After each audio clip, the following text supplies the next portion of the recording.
October 1917 Revolution a century later. Samir Amin. 1. Introduction. Great revolutions make history. Conservative resistance and counter-revolutions only delay its progress. The French Revolution invented modern politics and democracy.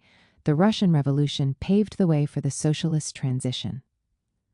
While the Chinese Revolution connected the emancipation of peoples oppressed by imperialism with the path to socialism. These revolutions are great precisely because they are bearers of undertakings that are far ahead of the immediate demands of their time. And that is why they are confronted by the resistance of their times, the origin of the setbacks, thermidors, and restorations. The ambitions of the great revolutions, expressed in the formulas of the French Revolution: liberty, equality, fraternity; the October Revolution: workers of the world unite; Maoism: workers of the world and all oppressed peoples unite, do not find resonance in today's reality.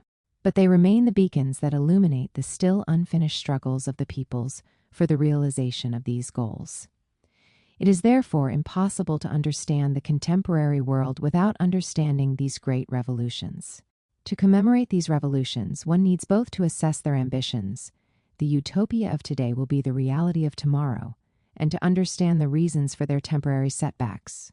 Conservative and reactionary minds refuse to do so. They wish us to believe that great revolutions have been nothing more than unfortunate accidents, that the peoples who have made them were carried away by deluded enthusiasm, pursuing dead ends that were diversions from the normal current of history. Already on the occasion of the bicentennial of the French Revolution, the clergy of the media, at the service of reactionary powers, have been deployed to denigrate the French Revolution. This year, this same media clergy have sought every means to vilify the October Revolution. The heirs of the communism of the Third International are invited to regret the error of their revolutionary convictions of yesteryear. Many in Europe will. Chapter 1 of this book focuses on the dramatic consequences of the isolation of the October Revolution. I then discuss in Chapter 2 the distinction between reading Marx's Capital and the development of the historical realities of the nations of modern capitalism. The former provides the key to understanding capitalism to enable us to comprehend the extent of the break that it represented from all previous societies. The latter allows us precisely to situate, over the long run, these various formations of the contemporary world, and thus to assess their unequal capacities to advance along the long road to socialism. Chapter 3 offers a reading of how the societies of the contemporary imperialist center were formed. This can help to explain the grip of the ideology of the conservative order over their peoples, the major obstacle to the release of a creative revolutionary imagination. Chapter 4 extends Mao's analysis of the global system from the perspectives of regions in its peripheries. To this end, the chapter presents a strategy of stages of national liberation with possible advances, though sovereign and popular national projects. Finally, Chapter 5 returns to the agrarian question, which is at the heart of the challenge facing future advances towards socialism. This is how I propose to commemorate October 1917, by situating the event in a current context, a context that represents the triumph of the liberal counter, revolution in appearance only, since this system is already advanced on a road of its chaotic decomposition, opening the way to the possible crystallization of a new revolutionary situation. Samir Amin, Dakar, August 2017. 2. The October 1917 Revolution began the transformation of the world. The aim of this chapter, written especially for the 100th anniversary of the October 1917 Revolution, is certainly not to denigrate this first, gigantic socialist project that echoed the glorious Paris Commune 1871, both of them being parties to the storming of the skies. Humanity owes an enormous debt to the Soviet Union that resulted from this revolution, as it was the Red Army, and it alone, that put the Nazi hordes to rout. The model of the Soviet Union, which was a plurinational state based on the support of those both the more and the less destitute, continues to be unequal even today. The support of the Soviet Union to the national liberation struggles of the peoples of Asia and Africa at that time forced the imperialist powers to retreat and to accept a polycentric globalization that was less unequal and more respectful of the sovereignty of nations and of their cultures. However, neither is the objective of this study to be a nostalgic looking back on this historic event. On the contrary, I shall try to identify the mistakes and weaknesses of the original construction, and then describe the drift away from it that led to efforts for its reform. And I show how, when these failed and led to the brutal restoration of capitalism, an end was put to this first great wave of humanity's progress towards socialism. Soviet leaders facing the challenge of history. Lenin, along with the Bolshevik leaders within the old Russian Workers' Social Democratic Party, then Stalin, shaped the history of the October Revolution, followed by the construction of the USSR. In the following period, Khrushchev, Brezhnev, and finally Gorbachev and Yeltsin accompanied the decline of that system until its fall. As leaders of revolutionary communist parties and then later as leaders of revolutionary states, the builders were confronted with the problems faced by a triumphant revolution in countries of peripheral capitalism and forced to revise, I deliberately use this term, considered sacrilegious by many, the theses inherited from the historical Marxism of the Second International. Lenin and Bukharin went much further than Hobson and Hilferding in their analyses of monopoly capitalism and imperialism and drew this major political conclusion, the imperialist war of 1914. To 1918, they were among the few, if not the only ones to anticipate it, made necessary and possible a revolution led by the proletariat. With the benefit of hindsight, I will indicate here the limitations of their analyses. Lenin and Bukharin considered imperialism to be a new stage, the highest of capitalism, associated with the development of monopolies. I question this thesis and contend that historical capitalism has always been imperialist, in the sense that it has led to a polarization between centers and peripheries since its origin in the 16th century, which has only increased over the course of its later globalized development. The 19th century pre-monopolist system was not less imperialist. Great Britain maintained its hegemony precisely because of its colonial domination of India.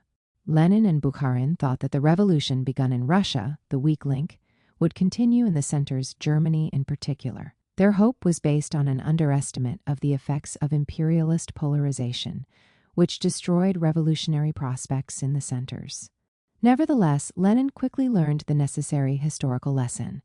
The revolution, made in the name of socialism and communism, was in fact something else, mainly a peasant revolution. So what to do? How can the peasantry be linked with the construction of socialism? By making concessions to the market and by respecting newly acquired peasant property, hence by progressing slowly towards socialism.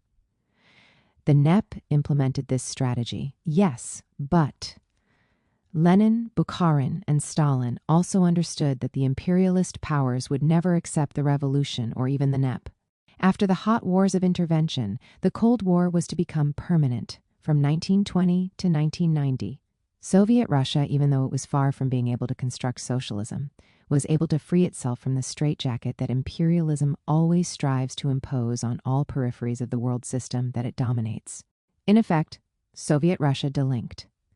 The imperialist West, like the Nazis, could not tolerate the very existence of the Soviet Union.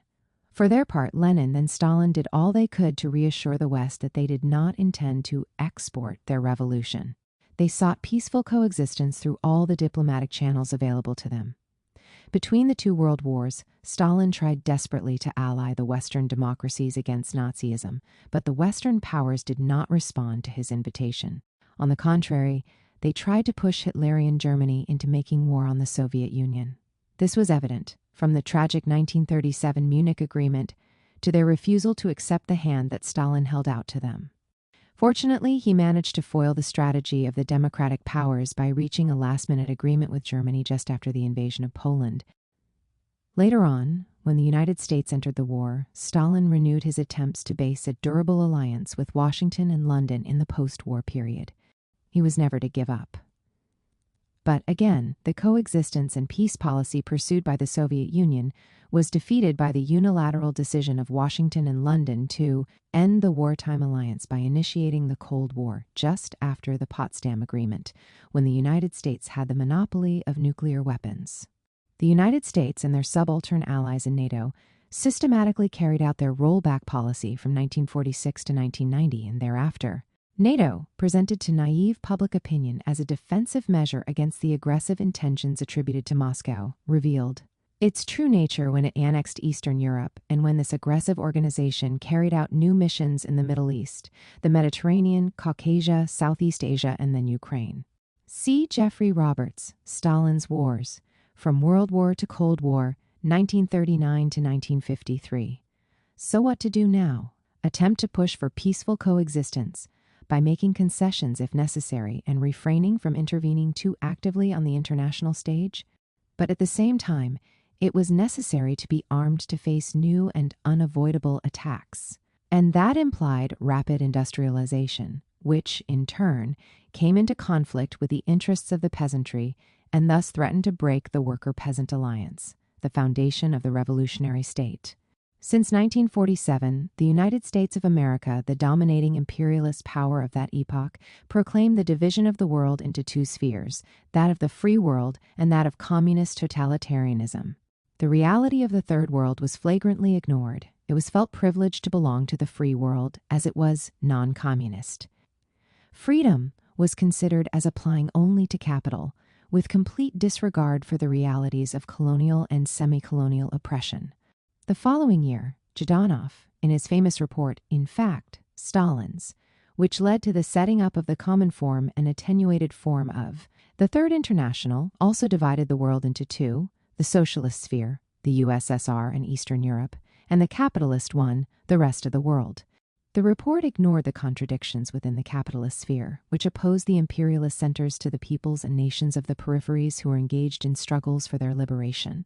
The Zhdanov Doctrine pursued one main aim: to impose peaceful coexistence and hence to calm the aggressive passions of the United States and their subaltern European and Japanese allies. In exchange, the Soviet Union would accept a low profile, abstaining from interfering in colonial matters that the imperialist powers considered their internal affairs. The liberation movements, including the Chinese Revolution, were not supported with any enthusiasm at that time, and they carried on by themselves. But their victory, particularly that of China, of course, was to bring about some changes in international power relationships. Moscow did not perceive this until after Bandung, which enabled it, through its support to the countries in conflict with imperialism, to break out of its isolation and become a major actor in world affairs. In a way, it is not wrong to say that the main change in the world system was the result of this first awakening of the South. Without this knowledge, the later affirmation of the new emerging powers cannot be understood. The Zhdanov report was accepted without reservation by the European Communist parties and of those of Latin America of that era. However, almost immediately, it came up against resistance from the communist parties of Asia and the Middle East. This was concealed in the language of that period, for they continued to affirm the unity of the socialist camp behind the USSR.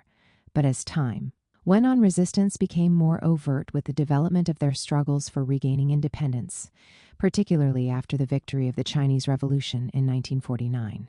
To my knowledge, no one has ever written the history of the formulation of the alternative theory, which gave full rein to the independent initiatives of the countries of Asia and Africa, later to crystallize at Bandung in 1955, and then in the Constitution of the Non-Aligned Movement from 1960, defined as Asian African plus Cuba. The details are buried in the archives of some communist parties, those of China, India, Indonesia, Egypt, Iraq, Iran, and perhaps a few others. Nevertheless, I can bear personal witness to what happened, having been lucky enough since 1950 to participate in one of the groups of reflection that brought together the Egyptian, Iraqi, and Iranian communists and some others. Information about the Chinese debate, inspired by Zhou Enlai, was not made known to us by Comrade Wang Hu, the link with the journal Revolution, whose editorial committee included myself, until much later, in 1963. We heard echoes of the Indian debate and the split that it had provoked, which was confirmed afterwards by the constitution of the CPM. We knew that debates within the Indonesian and Filipino communist parties developed along the same lines. It is possible then to understand the equivocations of Lenin, Bukharin, and Stalin. In theoretical terms, there were U-turns from one extreme to the other, sometimes a determinist attitude inspired by the phased approach inherited from earlier Marxism. First the bourgeois democratic revolution, then the socialist one, predominated sometimes a voluntarist approach. Political action would make it possible to leap over stages.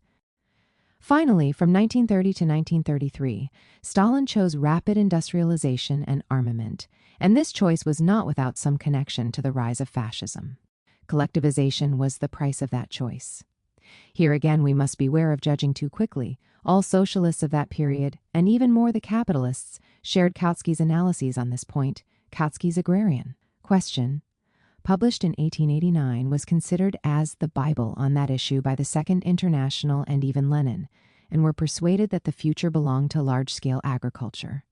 It was a long time before the idea that modernized family farming is more effective than large-scale exploitation was recognized. Agronomists, particularly in France, understood before the economists that the extreme division of labor of the industrial model was inappropriate in agriculture, as the farmer has to deal with the requirements of various tasks that are difficult to anticipate.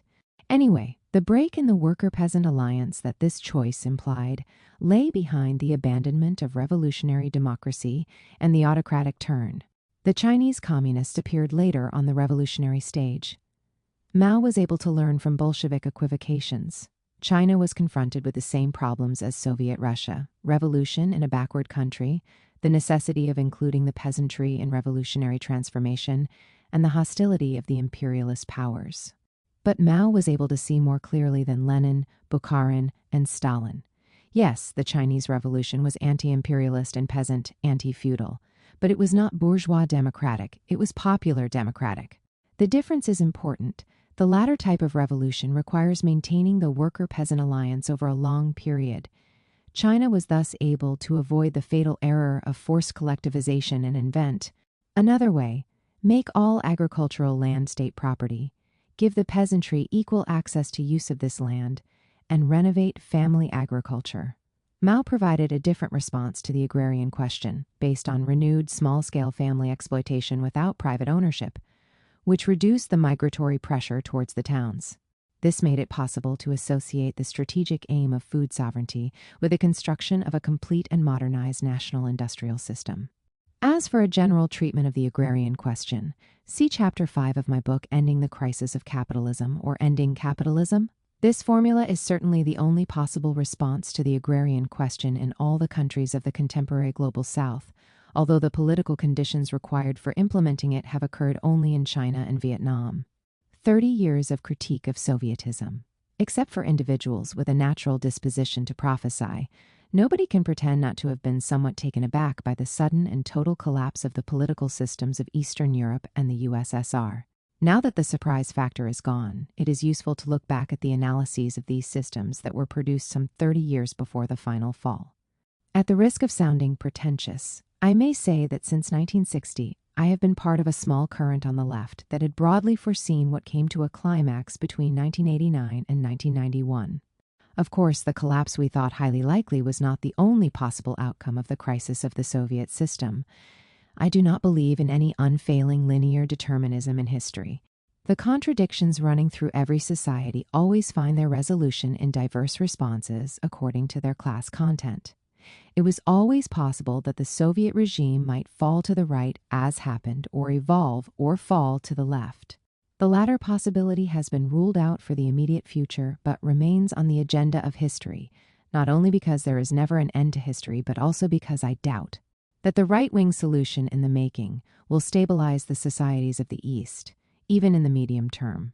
The period following Stalin's death in 1953, and especially from the 20th Congress in 1956 to the fall of Khrushchev in 1964, was marked by a first attempt claiming to recover from Stalinism, and by the open ideological and political dispute between Moscow and Beijing. The next period of so-called Brezhnev glaciation, immobilist strategy, lasted until the arrival of Gorbachev in 1985. Gorbachev's attempt at perestroika after 1985 ended within a few years in the collapse from 1989 to 1991. The evolutions and successive phases had to be articulated on those operating at a world level. This meant capitalist expansion and the building of the European Union. It meant military balances between the two superpowers and political responses in the arms race. In the Brezhnev period, it meant Soviet initiatives toward the Third World and conflict with China on the one hand, and U.S. Cold War strategies, including Star Wars preparations after 1980, on the other. Internal options and international policies were intertwined during these 30 years. After 1960, certainly, and even after 1957, I ceased to consider Soviet society as socialist, or that the power of the workers was deformed by bureaucracy, in the famous Trotskyist expression. I had from the beginning regarded the ruling exploiting class, and I do mean class, as a bourgeoisie. This class, the nomenclatura, saw itself in the mirror of West it aspired to replicate.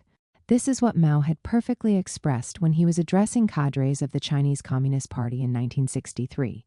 You, meaning the Chinese Party cadres like those of the USSR, have constructed a bourgeoisie. Do not forget, the bourgeoisie does not want socialism, it wants capitalism.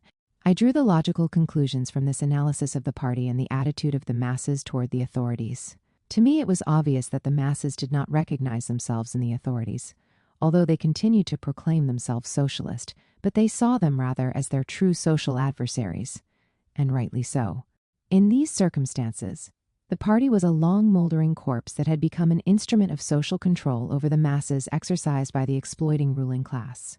The Communist Party, crowning the work of the repressive institutions such as the KGB, organized a network of clients among the people, through control and distribution of all social benefits, even the slightest, thus paralyzing their potential revolt. This kind of party in no way differs from the many one-party systems in the Third World that play the same role, such as Nasserism, the Algerian FLN, the Ba'ath, and the long train of parties in office in Mali, Guinea, Ghana, Tanzania, and others, all who fall under the label of radical nationalism, or in countries, such as the Ivory Coast, who openly opt for capitalism. It is a general pattern suitable for situations where the emergent bourgeoisie has not yet established its ideological hegemony. The ideology of the ruling class is the dominant ideology in society, said Marx about mature capitalism, and does not appear to exercise legitimate power. This would require a consensus established by the society's adherents to the ideology of its ruling class. This kind of exercise of power, which fragments the masses through clientship, has a depoliticizing effect, the harm of which should not be underestimated. Events have now shown that in the USSR, the depoliticization was of such breadth that the masses believe that the regime they are rid of was socialist, and they ingenuously accept that capitalism is better. All the elements of the system collapsed like a house of cards as soon as the leaders lost state power. Nobody was prepared to risk their lives to defend an apparatus of this kind. That is why struggles at the top in this kind of party always take the form of palace revolutions, with the grassroots unfailingly accepting those who become winners. I shall not repeat the reasons that made me refuse to believe that fundamental principles of socialism were being implemented, as I have explained them many times. For me, socialism means more than the abolition of private property, a negative characteristic. It has a positive meaning. Of alternative labor relations, other than those defining wage status, and alternative social relations, allowing society as a whole and not an apparatus functioning on its behalf to control its social future. This in turn means a democracy far more advanced than the best bourgeois democracy. In none of these ways was Soviet society different from industrial bourgeois society, and when it moved away from its original goals. It was worse, as its autocratic practice brought it closer to the prevailing model in the areas of peripheral capitalism. I refuse to describe the USSR as capitalist, although its ruling class was in my view bourgeois. My argument was that capitalism means the dispersal of the property of capital as the basis of competition, and that state centralization of this property commands a different logic of accumulation. At the political level, I argue that the 1917 revolution was not a bourgeois revolution because of the character of the social forces that were its authors, and because of the ideology and social project of its leading forces. This is no average consideration. I do not attach much significance to a positive description of the system. I have used various terms such as state capitalism and state monopoly capitalism, whose ambiguities I criticized, and finished up with a neutral term, Soviet mode of production. What seemed more important to me was the question of the origins, formation, and evolution of the system, and, within this framework, its future. I was not one of those who always regretted the 1917 revolution. It did not have to happen because the objective conditions for the building of socialism did not exist. It was necessary to stop at the bourgeois revolution. In my view, the worldwide expansion of capitalism is polarizing, and it is inevitable that the people who are its victims, on the periphery of the system, should revolt against its consequences. One can only support the people in their revolt. To stop at the bourgeois revolution is to betray those peoples, since the necessarily peripheral capitalism that would follow does not provide acceptable responses to the problems that motivated the revolt. The Russian and Chinese revolutions opened a long transition, the outcome of which is unknown. The dynamic of their evolution may lead to capitalism, and in my view to a peripheral form of it, not similar to what it is in the dominant centers, and both within the society, and on a world scale it may encourage progress towards socialism. What is important is to analyze the objective direction of the advance towards socialism, along with a minority of the communist left. I continue to support the two theses that seem to me important in analyzing Soviet evolution. And collectivization, as implemented by Stalin after 1930, broke the worker-peasant alliance of 1917, and, by reinforcing the state's autocratic apparatus, opened the way to the formation of a new class, the Soviet state bourgeoisie. And because of some of its own historical limitations, Leninism had unwittingly prepared the groundwork for this fatal choice. I mean that Leninism had not broken radically with the economism of the Second International of the Western labor movement, it must be said. Its concept of the social neutrality of technology is evidence of this. Such a society embarking on a long transition faces contradictory demands. On the one hand, it must catch up, in the plain and simple sense of developing the productive forces. On the other hand, in its tendency towards socialism, a society in transition offers the alternative of building a society free of economic alienation. The latter characteristically sacrifices the two sources of wealth, the human being reduced to labor power and nature regarded as the inexhaustible object of human exploitation. Can it be done? I always thought the answer was yes, but with great difficulty, a pragmatic compromise to move gradually in the promising direction of the alternative.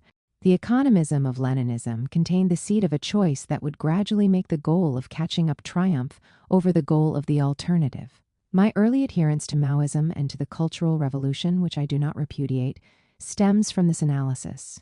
I was astonished that Lenin had been surprised by Kautsky's betrayal in 1914.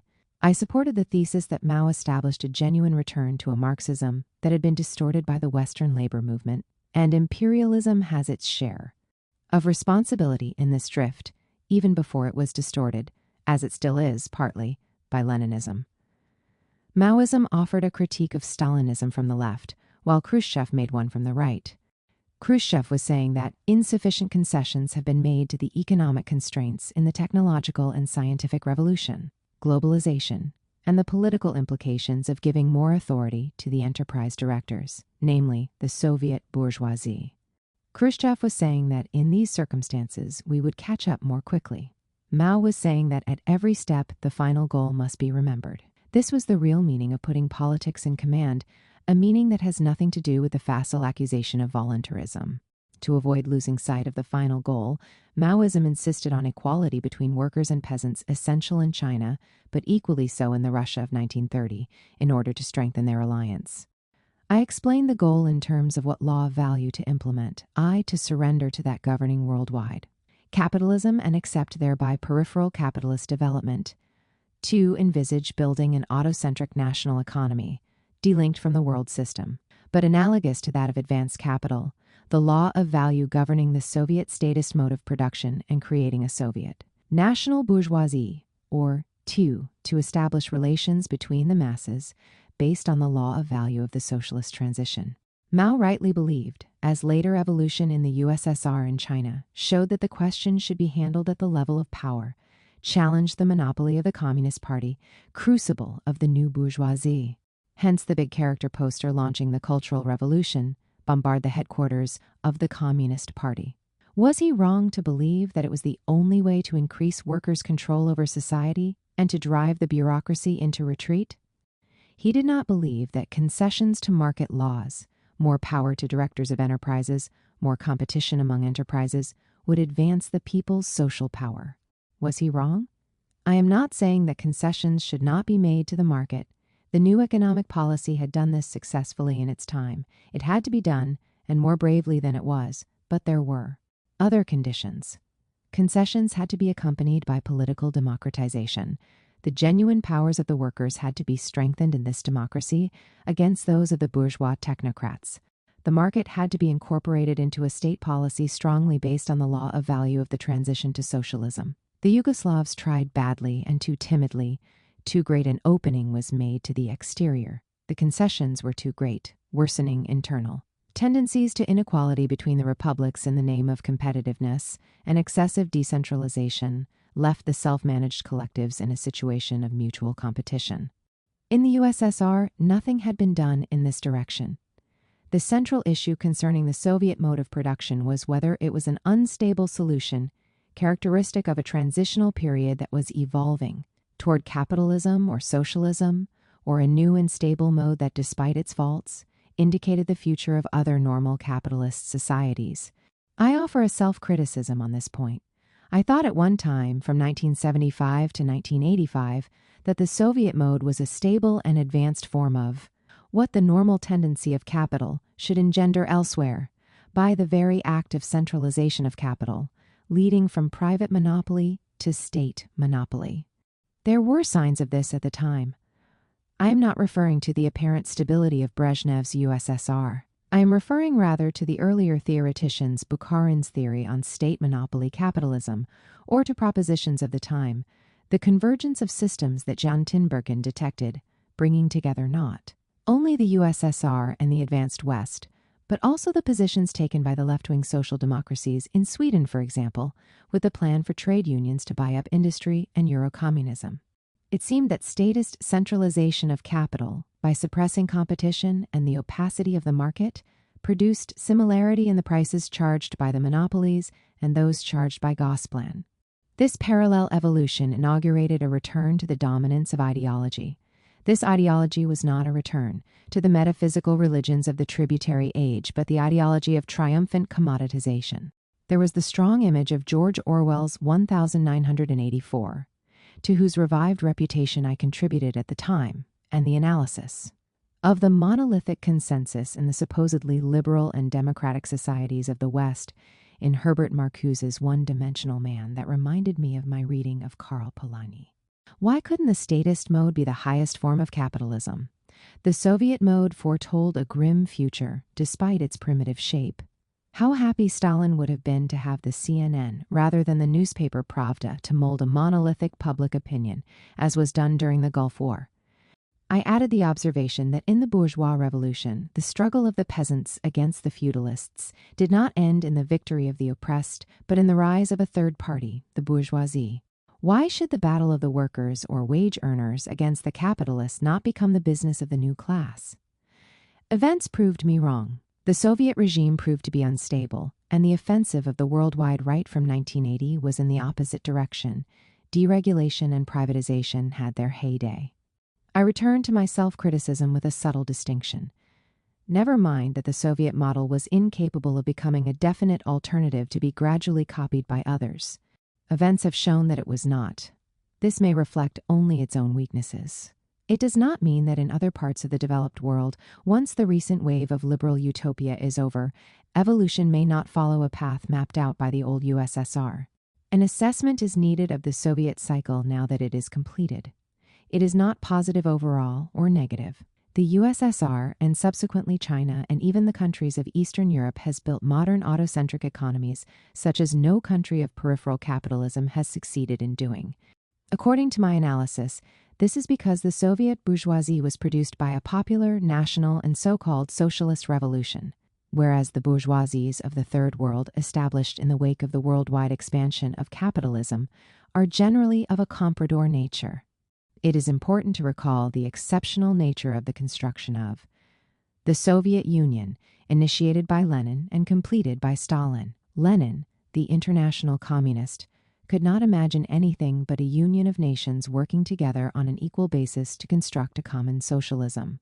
The Soviet Union, which has never lost sight of this principle, was in fact a plurinational state, and not an empire constituted by a metropolis and its colonies. The Soviet economic system, whether it was socialist or something else, was perfectly integrated. Wages and prices were rigorously identical from Moscow to Baku or Tashkent. This has never been the case in the empires of capitalist imperialism. What? The same wage for a British worker and one from Mumbai? Thus, the flow of capital in the Soviet Union went from the advanced regions to the poor peripheries, which was simply the contrary to what happens in the capitalist world. The Soviet Union invented international assistance and genuinely put the principle into practice, while the Western discourse on international assistance is deceptive, accompanied as it is by the pillage of the resources of the dominated peripheries and the gross exploitation of labor. Thus, the destruction of the Union has in no way constituted progress, enabling the so-called oppressed nations to free themselves from the Russian colonial yoke, as the imperial media continue to repeat. Many of the nations, particularly in Central Asia, did not want to leave the Union, from which Yeltsin chased them away with the tacit agreement of his accomplice Gorbachev. Elsewhere in the Baltic countries, Ukraine and Georgia, the NATO powers openly supported Nazi groups and criminal mafiosi to attain their ends concerning the euro. Nazi coup d'état of Kiev. I recommend the reader to my book, Russia and the Long Transition from Capitalism to Socialism, Chapter 6. The people of Eastern Germany were brutally dispossessed of their wealth for the exclusive benefit of a handful of financial oligarchs in Western Germany. A similar destiny has befallen the Greek people, whose wealth has been confiscated for the benefit of the oligarchs of Western Europe. And, in spite of their formal integration into the European Union, the countries in Eastern Europe have become semi-colonies of their Western partners, particularly Germany. The relationship of Eastern Europe with Western Europe is analogous to that by which Latin America was subordinated by the USA. Today, the overt capitalist option of the USSR and Eastern Europe returns to the agenda the peripheralization of their economy and society, for which the popular classes and even the local bourgeoisie are unprepared because of the depoliticization wrought by blind statist despotism. I have always refused to treat the specific crisis in the Soviet mode alongside the totally different crises of capitalism. I have also rejected those analyses of the system offered by the capitalist propaganda machinery and vulgarized in the media. The distinction between an economy of poverty, socialism, and an economy of abundance, capitalism, leads to an empty ideological discourse. It is obvious that the poverty shown in long lines, for example, was produced by the voluntary freezing of prices, which permitted broad access to consumer goods, which was a concession to egalitarian pressures from the masses and the middle strata. It is obvious that if prices rise massively, there are no more lines, but the seemingly vanished poverty is still there for those who no longer have access to consumer goods. The shops in Mexico and Egypt are packed with goods, and there are no lines in front of the butcher's shops, but meat consumption per head is a third of what it was in Eastern Europe. This childish argument has made a fortune for the Hungarian J. Kornai, who is promoted by the World Bank. The command economy, as compared to the self-regulating economy made fashionable by U.S. academics, is also an outrageous simplification. The real Soviet economy was always based on a mixture of adjustments by the market operating outside the plan and administrative orders, especially on investment.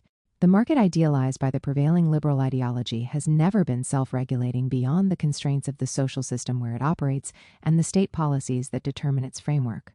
The real problem is that accumulation in the framework of statist centralization of capital corresponding to an integrated state class differs from capitalist accumulation, which in the modern age results not from market laws defined in an ideal abstract, but from competition among monopolies. From as early as 1935, the priority of the economic apparatus shifted to military expenditure. Does this mean that the Soviet system is military? It is suggested by some that it has a natural expansionism through conquest. Similarly, Jean Jaurès posited that capitalism bears war within itself like the cloud the storm. This is ideological nonsense. Analysis of the relative significance and social burden of military expenditure cannot be conducted purely on the grounds of modes of production. Military expenditure should be analyzed from the structure and conjuncture of national or local and international or regional global systems. From this viewpoint, It is obvious that the arms race was imposed on the USSR by its real enemies and false friends among the capitalist powers. The discourse on totalitarianism lacks coherence. It has pretentious academic forms in the style of Hannah Arendt or childish forms in the media. A U.S. president used the phrase evil empire to describe the U.S.'s adversary and came close to the kind of language used by Iran's Ayatollah Khomeini. Was it forgotten that a society grown amorphous would never be able to rid itself of despotism? I saw in Sovietism an attempt to escape the impasse of Stalinism by going to the right rather than the left. The proposals illustrated what I called the utopia of constructing a capitalism without capitalists. The Novosibirsk school, which most influenced Gorbachev, pushed the logic of Leon Walras to the limit. It imagined a pure and perfect self-regulating market. As Walras had understood, and Enrico Barone had been explaining since 1908, this did not call for dispersed private property but for total statist centralization of property. Proponents of the Novosibirsk school called for the constant bidding for access to means of production by all individuals who were free to sell their labor or organize production as entrepreneurs. The old dream of Saint Simon. The scientific management of society, taken up by German social democracy, Engels was the first to see it as. The dream of capitalism without capitalists expresses the economistic alienation of all bourgeois ideology, whose unreal and utopian character was shown by historical materialism. This philosophy is the key to the reformist vision of Khrushchev and Gorbachev, and even the adulterated version of the Brezhnev period.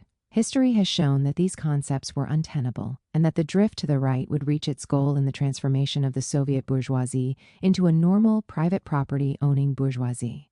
The revolution of the years from 1989 to 1991 was top-down from the ruling class, and not bottom-up from the people. The Western media would like to present the revolutions in the East as blows for freedom. They neglect to analyze the vulnerability of democratization, which may very well be only a means of ensuring a transition to crude capitalism, a system that is always despotic, as can be seen from the historical experience of the capitalist peripheries. I disagree. The revolutions can be considered blows for freedom only if the system was overtaken by the left. In their present form, these movements were no more than prodigious and unexpected accelerations of the natural evolution of the system, despite the thesis of totalitarian blockage. Maybe Gorbachev thought he could control the reform process and did not expect to be dumped by the majority of the nomenclatura class he represented as Boris Yeltsin. His rise showed, any more than he expected, the irrelevance of the Communist Party, which proved to be useless for transmitting the project to the popular level. The Soviet nomenclatura bourgeoisie will be the bourgeoisie of tomorrow, directly appropriating the means of production into private hands and no longer collectively through the intermediary of the state. This is not a social revolution, but a political upheaval so vast that it requires radical change among the leadership.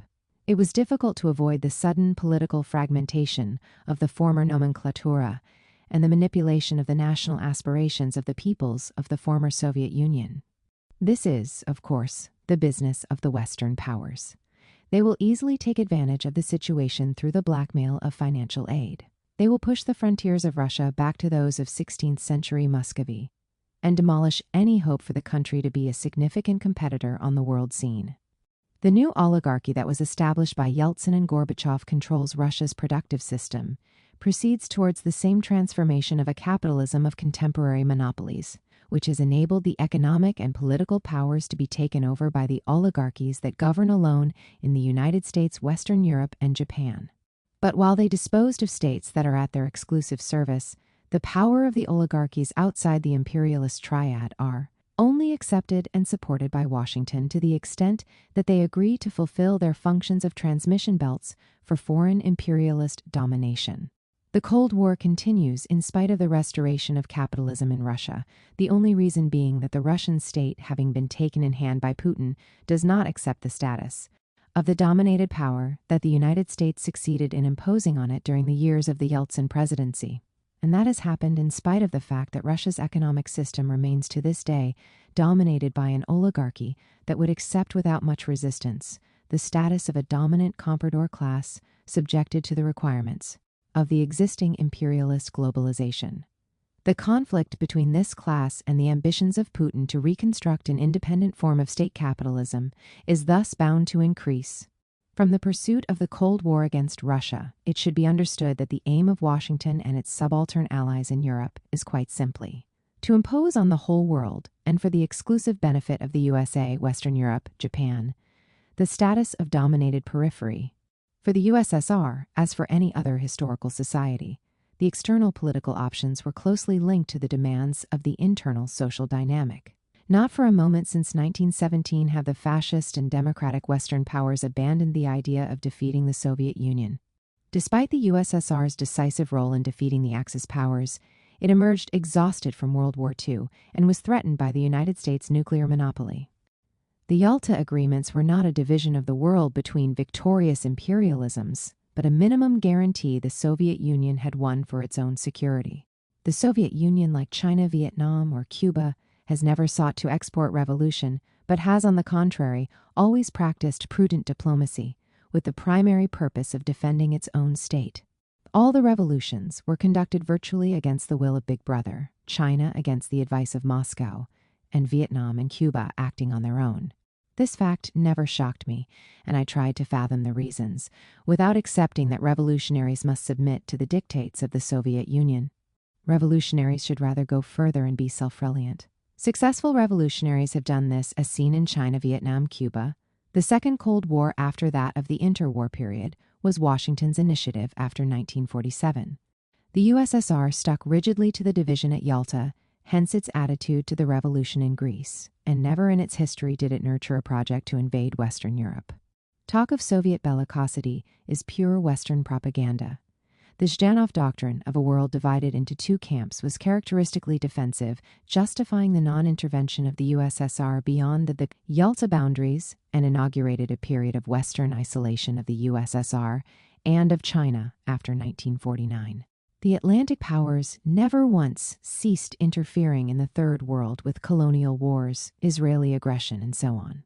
The USSR and China began to leave their isolation after the 1955 Bandung Conference, when they saw the advantage they could gain from giving support, albeit limited, to Third World liberation movements. The belated Soviet military effort after 1970 contributed to a genuine balance of deterrence. Then, but only then, did the USSR become a superpower, and a new era began. The bipolarity of the 20 years before the Soviet collapse of 1989 to 1991 is asymmetrical in that the USSR was a superpower only in military terms, and was not able to compete with the Western imperialists in their capacity for economic intervention. There was never any symmetry between the actions of the two superpowers and their impact. The United States, with Europe and Japan in the background, pursued a diplomacy of clear goals and familiar methods to ensure domination of the periphery, access to raw materials, markets, military bases, and so on. The United States established hegemony through this shared strategy, and when U.S. economic advantage over its allies began to erode, it used this strategy to maintain its declining hegemony. The Gulf War is the most recent episode. The goals of Soviet intervention beyond the Yalta boundaries are more difficult to identify. I did not see Soviet interventions as an aggressive determination to export revolution and to dominate, but rather as a defensive posture from comparative weakness despite the acquisition of parity in nuclear deterrence. The interventions have sometimes been perceived as a manifestation of growing strength. This requires consideration of the debate on social imperialism, a term devised by the Chinese in 1963.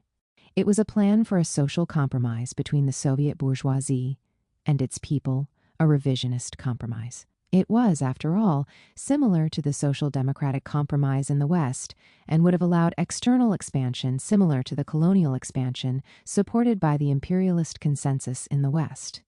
There was nothing startling or unimaginable in the concept. The real issue was not whether the Soviet bourgeoisie did or did not want to embark on it, but whether it was capable of it. I think the answer to this remains open. From Lenin to Gorbachev, enormous advances, followed by dramatic reversals.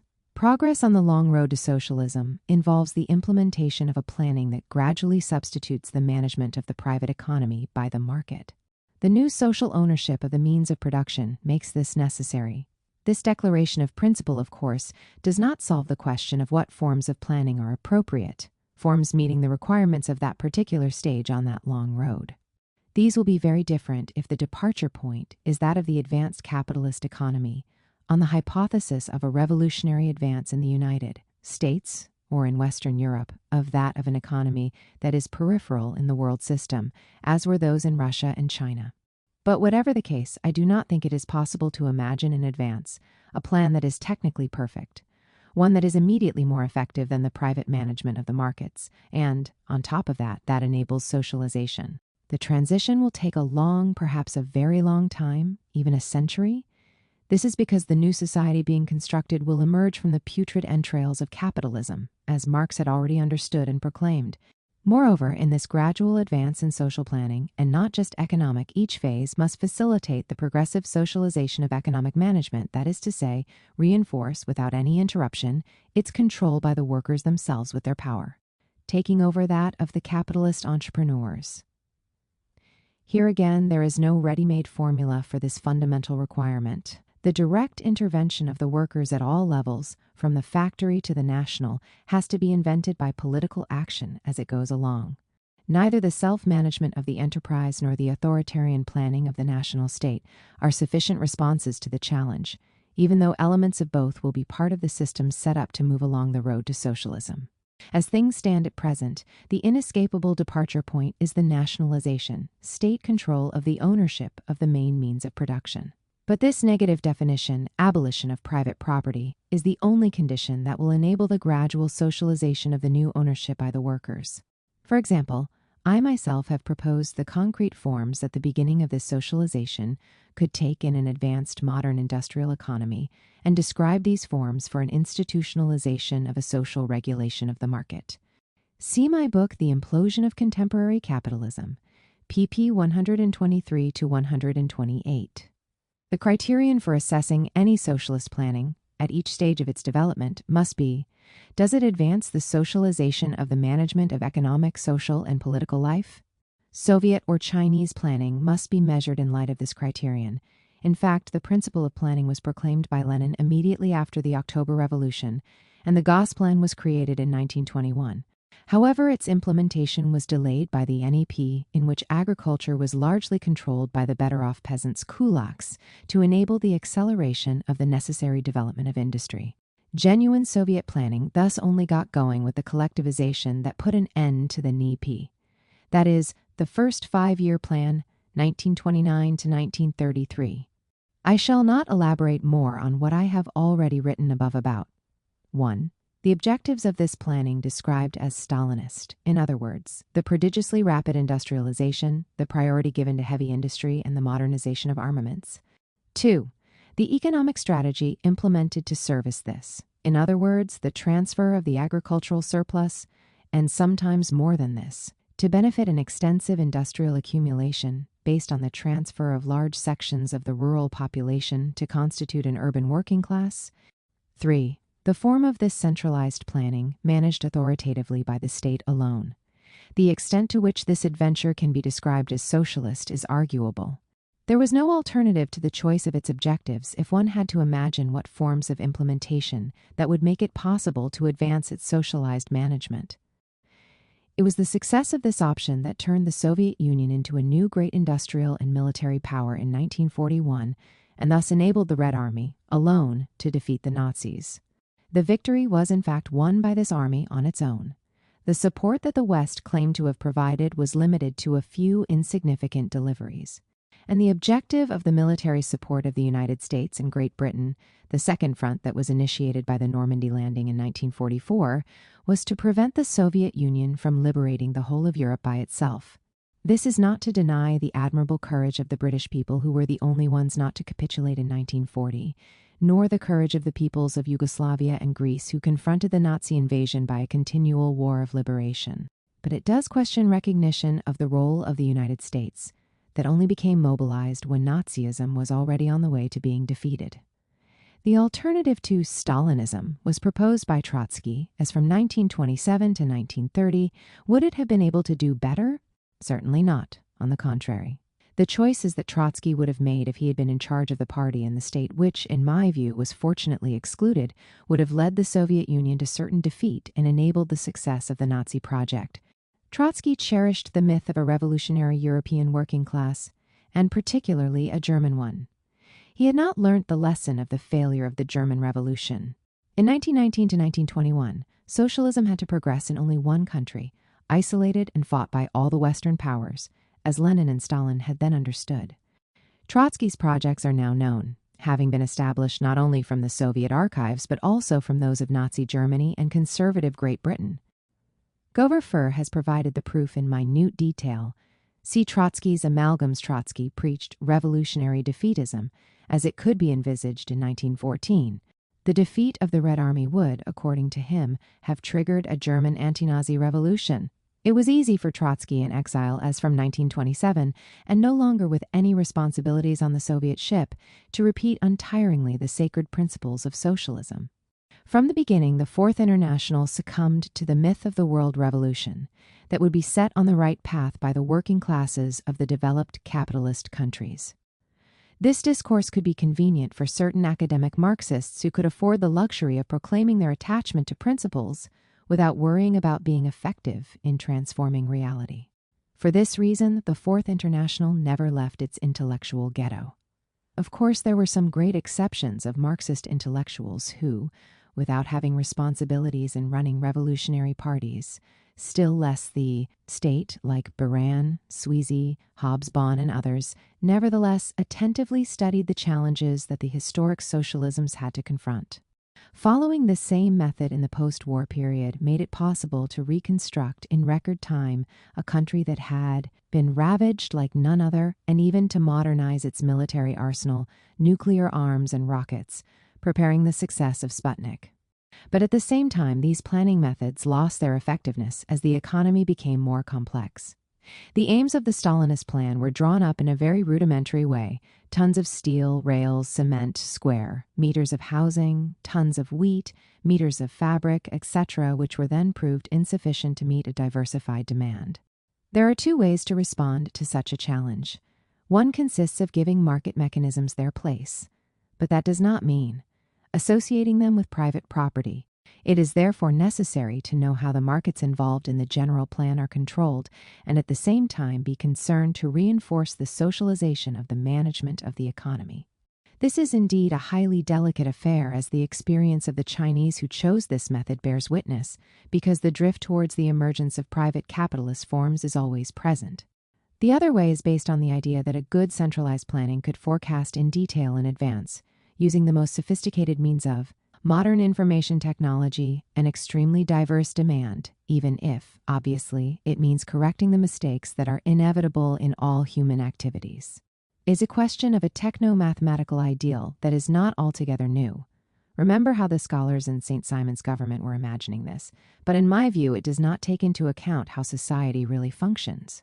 Nevertheless, the proof that this social imaginary still exists is provided by the proposals for perfect, or nearly perfect, socialist planning formulated, for example, by Cockshott and Cottrell. These proposals have won over certain visionaries of 21st century socialism, such as Joe Cotinier, whom I shall discuss later. The fact remains that after the death of Stalin, the rhetoric of so-called de-Stalinization initiated by Khrushchev and the XX Congress of the Communist Party in 1956 ignored this fundamental issue. Khrushchev's project was of a quite different kind. His aim was to denigrate the whole Stalinist period, to paint it in the blackest of terms, to ignore the challenges that the regime had had to face, and not to recognize its successes. The convincing proof that Khrushchev lied, which is the title of a book by Gover Fur, is now available. At the same time, Khrushchev undertook an absurd reform, which was to decentralize regionally this same Stalinist planning through the famous Sovnarkhozes that only created utter chaos and much regression. This reform was spiced up with a hollow discourse about a rapid catching up with the development of the more advanced countries. It was also associated with a so-called thaw in the Cold War, based on an ignorance of the real and permanent objectives of the imperialist powers that since 1917 have never renounced uprooting the hope of socialism. Domenico Lacerdo, In his book Stalin, Roger Kieran and Thomas Kenny, Socialism Betrayed, and Michael Lebowitz, The Contradictions of Real Socialism, make it possible to correct the primary anti-Stalinist blunders a la mode, which are tirelessly repeated by the Western media, and which have unfortunately been accepted by the heirs of Eurocommunism. The Soviet governing class put a swift end to Khrushchev's fantasies without, however, starting the indispensable reforms and choosing between the two paths described above. Thus, the system was to retreat into the Brezhnevian stagnation period. Joe Cottonier, L'économie du socialisme, has made an in-depth study reviewing the reforms of the post-Stalin era, and I share his views, so will present his main theme here. The projects of Fedorenko, Nemchinov, and Kantorowicz, formulated in 1961, were based on mathematical and cybernetic methods, and therefore they proceeded from the choice of a reinforced centralization, but rendered effective through internal complexity. They were rejected by the party and the state, which inclined to favor more decentralization than centralization, and thus preferred the reforms proposed by Lieberman in 1962, based on strengthening enterprise autonomy and hence recourse to market mechanisms. Kosygин's reforms of 1965, which were inspired by Lieberman, began the dismantling of planning and eventually were to authorize the belated liberalization of ownership relationships, which were implemented by Gorbachev on the advice of the openly pro-capitalist Agamben. During the long period of the Brezhnevian stagnation period, nothing positive was undertaken, but much was in fact tolerated. The image of the babushka dolls, called matryoshka in Russian, was used by Russian friends to explain the situation. Inside a doll that represented a public enterprise was hidden a smaller doll representing a private one. The Soviet system, which had been in decline for 3 decades, was incapable of undertaking effective reform, and it ended with Gorbachev's perestroika. So the intentions of the last PCU Secretary General were unimportant as to whether he thought it possible to save the essentials of socialism in this way, or simply wanted to return to capitalism. He will go down in history as the architect of the disaster, the pure and simple restoration of capitalism, and the breakup of the Soviet Union. It is understandable why he is considered as an absolute traitor by Russian public opinion. I myself heard Gorbachev speak at Rimini shortly after the collapse. I had the impression that he had never been a Marxist, as he did not know the most elementary principles of Marxism. I concluded that he was just an apparatchik who could have made a career in any political system. The question then remains, how could such a person become Secretary General of a so-called Communist Party? Basic characteristics of the late Soviet system. I define the late Soviet system by 5 basic characteristics: corporatism, autocratic power, social stabilization, economic delinking from the global capitalist system, and its integration into the system as a superpower. The concept of totalitarian regime, popularized by the dominant ideological discourse, is shown here as elsewhere to be flat and hollow, incapable of taking account of Soviet reality, its methods of management, and the contradictions that led to the fall. 1. A corporatist regime. By corporatist regime, I mean that the working class, supposed to become ruling class, had lost its unifying political consciousness, both through the purpose of the policies put in place by those in power and through the objective conditions of the rapid mushrooming of their number during accelerated industrialization. The workers of each enterprise, or group of enterprises forming a combinat, together with their management and directors, constituted a social economic bloc and defended their place within the system. These blocs confronted each other on all levels, in negotiations bargaining between ministries and departments of Gosplan, and in daily dealings with enterprises from combinats other than their own. The unions, reduced to work management, work and employment conditions, and the social benefits of the workers concerned, found their natural place in this corporatist system. The corporatism in question had a crucial role to play in the reproduction and expansion of the system as a whole. It involved a double substitution, I of the principle of profitability, that in the last resort governs decisions to invest in capitalism, and Torah that in capitalism still defines the way in which prices are determined. Corporatism constituted the reality that planning hid through its intentions to gain acceptance for a so-called scientific rationale of the macroeconomic management of the production system. Corporatism emphasized the regionalist dimension in the negotiations, bargaining between competing blocs. This regionalism was not based on the principle of national diversity as in Tito's federal Yugoslavia. The relationship between Russia, the dominant nation both numerically and historically, and other nations was not a colonial one. The redistribution of investment and social benefits that operated to the detriment of the Russians and to the benefit of the peripheral regions bear this out. In this regard, I do not accept the nonsense of comparing the USSR to an imperial system dominating its internal colonies. In spite of the impression of the dominance of the Russian nation, and even the arrogance of some of its expressions, the regionalism in question concerned small regions within the republics to which they belonged, with common interests to defend in a global system that ensured their independence, which was in fact always more unequal than Gosplan's rationalizing discourse claimed. 2. Autocratic power. The choice of the term is not intended to weaken the critique of the system. The absence of democracy is easy to see whether representative elections here bore no surprises, or participative proposed, naturally, as imagined by the revolutionaries of 1917, the unions and all possible forms of social organizations that had been submitted to central state control, thus effectively prohibiting participation in decision-making on all levels. But this fact provides no explanation of the pseudo-concept of totalitarianism. Autocratic power was disputed within the ruling class, the representatives of the corporate blocs. What to outward appearances was an autocracy masked the reality of a power that rested on the peaceful resolution of corporatist conflicts through consideration for one another. Here again, the autocratic management of the conflicts in question necessarily took on regional dimensions. The structure of the system comprised a pyramid of powers that fitted together, ranging from management, always autocratic, of local interests to those of the Union and the republics. This regional dimension, sometimes but not necessarily ethnic, facilitated the breakup of the Union and the threatened breakup of the republics Russia First, which is today a dangerous challenge for Central Powers. 3. Stabilized social order. It is not my intention to ignore the extreme violence that accompanied the building of the Soviet system. These violent acts were of different kinds. The major conflict pitted the defenders of the socialist plan at the origin of the revolution against realists who, in practice if not in their rhetoric, gave absolute priority to catching up through accelerated industrialization modernization. This conflict was the inevitable result of the objective contradiction that the revolution faced. It was necessary to catch up, or at least reduce the gap, as the revolution inherited a backward country. I find the expression peripheral capitalism preferable, and simultaneously build something else, socialism. I have stressed this contradiction, which I placed at the heart of the problems related with overcoming capitalism on a world scale, the long transition from capitalism to global socialism, and will not return to it here. The victims of this first major cause that led power to resort to violence were communist militants. A second type of violence accompanied accelerated industrialization.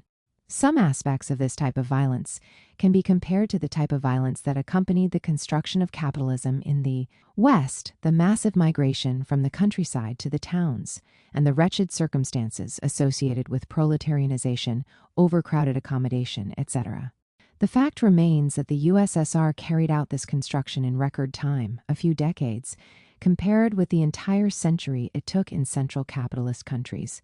The latter benefited from the extra advantages of their dominant imperialist positions and the option of allowing their surplus population to emigrate to the Americas.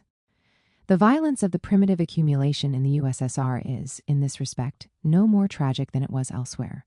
On the contrary, no doubt, for the accelerated industrialization in the USSR allowed the children of the popular classes to benefit from massive social mobility unknown in the systems of the countries of central capitalism dominated by the bourgeoisie.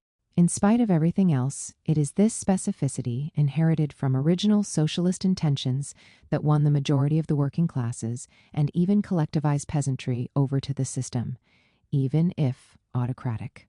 It is not a question of excusing these violent acts, still less the criminal drifts that are associated with them and which could have been avoided.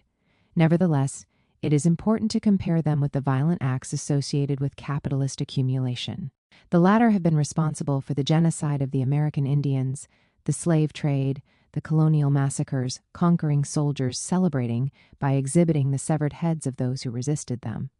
And this barbarism continues under our very eyes with NATO's military interventions, whose objective is nothing less than to systematically destroy societies suspected of being able to resist them, as in Yugoslavia, Libya, Iraq, and Syria.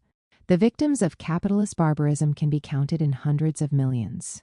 The Soviet system, however contradictory it may have been, succeeded in building a social order capable of stability, which was in fact stable during its post-Stalin period.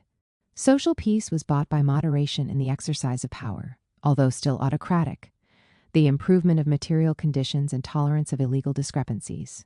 Certainly, stability of this kind is not destined to last eternally, but no system is, in spite of the claims made by ideological discourse, be it socialist or capitalist liberalist. Soviet stability masked the contradictions and limitations of the system, which summed up its difficulty in passing from extensive forms of accumulation to intensive forms of the latter, like its difficulty in emerging from autocracy and allowing the democratization of its political management. Yet this contradiction might have found a solution in an evolution towards what I described as the center-left, the opening up of market spaces without challenging the dominant forms of collective property and democratization. Perhaps this was the intention of Gorbachev, whose failed attempt, naive in many ways, brought down the regime on the right from 1990 onwards. Objectively, the dismantling of the Soviet Union and the restoration of capitalism constitute what rightly the Russian people consider a treason. 4. Economic delinking of the Soviet system. For the most part, the Soviet production system was effectively delinked from the dominant global capitalist system. I mean by this that the rationale that governed the economic decisions of those in power, investments, and pricing did not derive from demands for open integration into globalization. It is thanks to this disconnection that the system succeeded in progressing as swiftly as it did. This system was not, however, wholly independent of the rest of the capitalist world. No system can be, and the delinking, in my definition of the concept, is not a synonym of autarky. Through its integration in the global system, the USSR occupied a peripheral position mainly as an exporter of raw materials. 5. Military and political superpower. Through the success rather than the failure of its construction, the USSR succeeded in working its way up to the rank of military superpower. It was the Soviet army that defeated the Nazis then, after the war, succeeded in record time in ending the United States' nuclear and ballistic monopoly. These successes are at the origin of its political presence on the post-war world scene. In addition, Soviet power benefited from the prestige of its victory over Nazism and that of socialism, which it claimed to be the expression of, whatever the illusions concerning the reality of this socialism, sometimes described as really existing socialism. It made moderate use of it in this sense. Contrary to the affirmations of anti-Soviet propaganda, it did not set out to export the revolution or to conquer Western Europe, the spurious motive used by Washington and European bourgeoisies to get NATO accepted. It did, however, use its political and military might to compel dominant imperialism to pull back from the Third World, opening up a margin of autonomy for the dominant classes and the peoples of Asia and Africa, which they lost with the fall of the USSR. It is not by chance that the United States' hegemonic military offensive developed with the violence we have witnessed from 1990 onwards. Soviet presence from 1945 to 1990 imposed a multipolar organization on the world. Thermidor, the restoration toward a second wave of revolutionary advances. The Russian and the Chinese revolutions had difficulty in achieving stability because they were forced to reconcile support for a socialist outlook and concessions to capitalism. Which of these two tendencies would prevail? These revolutions only achieved stability after their Thermidor, to use Trotsky's term. But when was the Thermidor in Russia? Was it in 1930, as Trotsky said? Or was it in the 1920s with the NEP? Or was it the Ice Age of the Brezhnev period? And in China, did Mao choose Thermidor beginning in 1950? Or do we have to wait until Deng Xiaoping to speak of the Thermidor of 1980? It is not by chance that reference is made to lessons of the French Revolution. The three great revolutions of modern times, the French, Russian, and Chinese, are great precisely because they looked forward beyond the immediate requirements of the moment. With the rise of the mountain led by Robespierre in the National Convention, the French Revolution was consolidated as both popular and bourgeois and, just like the Russian and Chinese revolutions, which strove to go all the way to communism, even if it were not on the agenda due to the necessity of averting defeat, retained the prospect of going much further later. Thermidor is not the Restoration. The latter occurred in France not with Napoleon, but only beginning in 1815. Still, it should be remembered that the Restoration could not completely do away with the gigantic social transformation caused by the Revolution. In Russia, the Restoration occurred even later in its revolutionary history, with Gorbachev and Yeltsin. It should be noted that this restoration remains fragile, as can be seen in the challenges Putin must still confront. In China, there has not been, or not yet, a restoration. The page of the 1917 revolution has been turned, and in general, the first wave of revolutionary advances towards the emancipation of human beings and societies that it inspired has evaporated. Are the peoples forced to resign themselves definitively, renouncing the creative utopia of communism and remaining content to make their claims by adapting to eternal capitalism forever? And yet capitalism was not miraculously constituted all at once in the 16th century in the London, Amsterdam, Paris triangle, as the Eurocentric legend has it. Its incubation lasted 10 centuries. But while the successive advances carried out in China as from the 10th century, in the Abbasid Caliphate, and then the Italian cities did not lead to the crystallization of this new stage in the history of humanity, they nevertheless produced elements enabling this later crystallization in Atlantic Europe. Therefore, why should the invention of communism, Samir Amin 39, conceived as a superior stage of civilization, not emerge through the unfurling of successive revolutionary advances? 3. Reading Capital. Reading Historical Capitalisms. 1. Marx's major work, Capital, presents a rigorous scientific analysis of the capitalist mode of production and capitalist society and how they differ from earlier forms. Volume 1 delves into the heart of the problem. It directly clarifies the meaning of the generalization of commodity exchanges between private property owners, and this characteristic is unique to the modern world of capitalism, even if commodity exchanges had existed earlier, specifically the emergence and dominance of value and abstract social labor. From that foundation, Marx leads us to understand how the proletarian's sale of his or her labor power to the man with money ensures the production of surplus value that the capitalist expropriates, and which, in turn, is the condition for the accumulation of capital. The dominance of value governs not only the reproduction of the economic system of capitalism, it governs every aspect of modern social and political life. The concept of alienation points to the ideological mechanism through which the overall unity of social reproduction is expressed. Volume 2 demonstrates why and how capital accumulation functions. More specifically, why and how accumulation successfully integrates the exploitation of labor in its reproduction and overcomes the effects of the social contradiction that it represents. The suitable division of social labor between production of the means of production and production of consumption goods ensures the overall balance of supply and demand. For goods and services produced exclusively within the context of the capitalist system of social relations. For my part, I have argued more specifically that the mechanism of accumulation requires an advance of credit, the volume of which can be calculated on the basis of the rates of progress in the productivity of social labor for each of the two departments of production in question.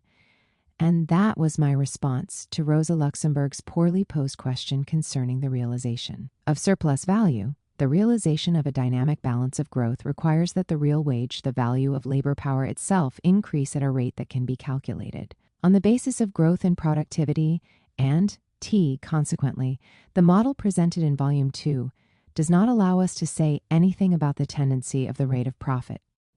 LWV Chapter 1. Taken together, Volumes 1 and 2 of Capital do not provide us with specific information on the history of the emergence of the capitalism that they analyze. As Marx himself says, his aim is to offer an analysis of the essence of capitalism, its ideal average. He does not consider, then, the relations between the space controlled by this capitalist mode, the only space analyzed in these two volumes, and other spaces of social production, prior to or even contemporary with the existence of concrete historical capitalism in England or elsewhere. This focus on the capitalist mode of production allows Marx to show us how that mode is the basis both for the emergence of an economic science that proposes to outline the conditions for the realization of a general equilibrium between supply and demand of capitalist commodities, and for the subsequent assertion of that science as the newly dominant social thinking. Commodity alienation is the secret of this triumph. It reverses the relations between the economic instance, which becomes dominant, and the political and ideological instances, which consequently lose the characteristic dominance they had in earlier societies. This is the meaning of my reading of the subtitle of Capital: Critique of Political Economy, a reading that reveals the status of economic science in modern social thought. Volume 3 of Capital is different. Here, Marx moves from the analysis of capitalism in its fundamental aspects, its ideal average, to that of the historical reality of capitalism. He does so only partially by dealing with 3 sets of questions. The first set concerns ground rent, that is, the right of landowners to a fraction of the surplus value produced by the capitalist exploitation of labor. We are here plunged into the heart of the question concerning the history of the emergence of historical capitalism. Capitalism did not fall from the sky onto a virgin earth. It was forged through its conflict with the feudal society of the Ancien Régime in England, France, and a few other places in Europe. Traces of this conflict can be found in the capitalist formations as distinct from the capitalist mode of production that existed in Marx's era. The second set concerns questions about the functioning of money, commodity money, the general equivalent of exchange and credit, of which commodity money is the support. The distinction between interest on money and its rate and profit on capital emerges from this analysis. This is both an inseparable complement to the analysis of the capitalist mode of production, that is a complement to what volumes 1 and 2 contribute to this analysis, and an opening to historical considerations. In this connection, Marx offers several observations on the management of money by the banks of England and France, and on the theories advanced in this area by others. The third set focuses on the cycles and crises of accumulation, examined within the context of the concrete history of England and Europe of that period. Here I refer the reader to what I have written about Marx's analysis of these questions, both their general theoretical dimension and their concrete historical expressions, LWV chapters 2 and 3. Further, note that there is no systematic analysis in Volume 3 of 2 sets of major questions, the class struggles characteristic of the capitalist mode of production and of historical capitalisms, as well as the interaction of those struggles with the process of accumulation, and the new international relations distinctive of historical capitalisms, including capitalism's tendency towards globalization and the interaction of these distinctive international relations with class struggles and the accumulation process. Marx provides only scattered observations on this subject. 2. To move from the reading of Capital, and particularly of Volumes 1 and 2, to that of historical capitalisms at successive moments of their deployment has its own requirements, even beyond reading all of Marx and Engels. Marxist theoreticians and activists have always expressed their admiration for Marx and Engels' writings, made their reading of these writings recognizable, either explicitly or implicitly, and wanted to be inspired by them as part of their response to the challenges facing them in their struggles. I have no intention here of reviewing these diverse readings, but only to formulate what, in my reading of historical capitalisms, should be retained and discussed by all those, Marxist or not, who believe that another, better world is necessary. The reading of Capital that I have proposed above is certainly shared by others, but it is not the one prevalent in the dominant currents of the historical Marxisms of the Second and Third Internationals. The success of Marxism in revolutionary anti-capitalist circles of the modern world necessarily involved a dose of simplification and popularization. Kautsky produced the first of what could be called a handbook of Marxism, something that Soviet Marxism popularized even more. In contrast with these abridgments, some Marxological works restore what, in my opinion, is the rightful status of capital. It remains the case, though, that Marxology almost always favors exegesis to the detriment of a confrontation between theory and reality. The recognition of this twofold weakness, popularization and exegesis, should make it easier to understand the reasons behind the abandonment of Marxism characteristic of our era. Capital analyzes 19th century English capitalism, and a reading of it does not allow us to understand the nature of contemporary capitalism. Marx's work is thus described as outdated. That is not my opinion, not because I make Marx into an inspired prophet who is always right by definition and foresees everything, but simply because Capital allows us to grasp the essential foundations of capitalism beyond its historical forms and development. In this sense, reading Capital will continue to provide us with guidance to perceive the diversity of forms in which the history of capitalism is expressed, but nothing more. It is still necessary to interpret historical capitalism, something that is not found in Capital. Will we find such an interpretation elsewhere in the other writings of Marx and Engels, perhaps partly in Volume 3 of Capital? I believe the answer to this question is no. Certainly, Marx devoted many of his writings to analyses of the historical capitalisms of his era. He examined the complex political and social struggles that traverse them, without reducing them to the class struggle between the proletariat and bourgeoisie. He recognized the importance of the conflicts with the aristocracies of the anciens regimes of England and France, but also elsewhere in Europe, Germany, Russia, and others. He gave full meaning to peasant struggles and their position in the formation of historical capitalisms. He granted complete significance to the differences in the ways that political life was managed in the various nations, and emphasized the nuances in their ideological expressions. He even recognized the conflicts between the emerging nations of capitalism and their colonial conquests. In the same spirit, Marx tackled the origins and concrete historical emergence of capitalism in England, Western Europe, and the United States. Beyond that, he initiated the study of colonial capitalism in Eastern Europe and the Americas.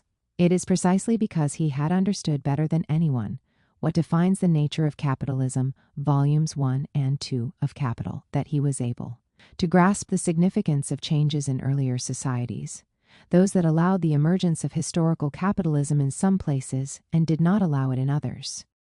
Reading all of these penetrating writings is always refreshing and full of insights. But it is not sufficient for two reasons. First, because all of these propositions that can be defined as building blocks for the construction of a materialist reading of history remain, and will continue to remain, subject to successive critical readings in the light of advances in our knowledge of the past. Once again, Marx is not a prophet beyond all possible error.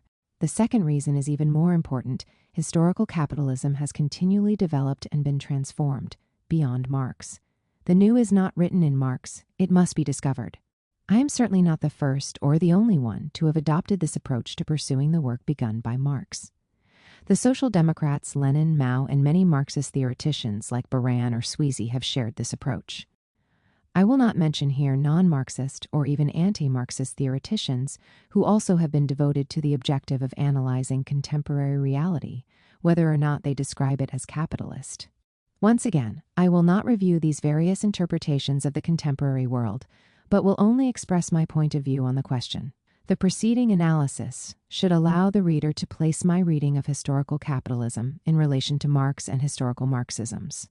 I intend to outline my interpretation in what follows, emphasizing contemporary capitalism, its systemic crisis, and possible responses to that crisis. I think it is helpful here to summarize briefly my interpretation of the emergence of historical capitalism in Europe CN. I rejected the theory of the 5 stages of universal history: primitive communism, slavery, feudalism, capitalism, socialism, as well as the Asiatic mode of production, supported by various schools of historical Marxism. Having defined feudalism as an incomplete peripheral form from the family of tributary modes of production, I based my explanation of the early emergence of European capitalism, which then imposed itself on the world on the concept of unequal development. The way is paved more easily for new advances in the peripheries of a system than in its centers. The most advanced central tributary systems also included the prerequisites for the emergence of capitalism, contrary to the Eurocentric prejudice. The failure of the first waves of the movement in this direction, China, Near East, Italian cities, appeared to me to be the expression of a general rule in human history. The new does not emerge suddenly and miraculously. The way to the new is paved with difficulty through successive advances and retreats. The same thing is true about the necessary and possible surpassing of capitalism. I do not believe that my contention on unequal development can be found in Marx, who appears to be continually indecisive on the issue. My reading of the Foreman 1 left me unsatisfied. My general view of historical materialism, note that I say view and not theory, led me to clarify the meaning that I gave to under, determination, and to propose, on this basis, an interpretation of modes of articulation between the instances of the particular reality of each historical formation. The meaning that I give to the cultural instance is obviously not the same as that attributed to it by currently fashionable culturalist theories. I define communism, understood as a superior stage of civilization and not as civilized capitalism or capitalism without capitalist profiteers, precisely as the dominance of the cultural instance.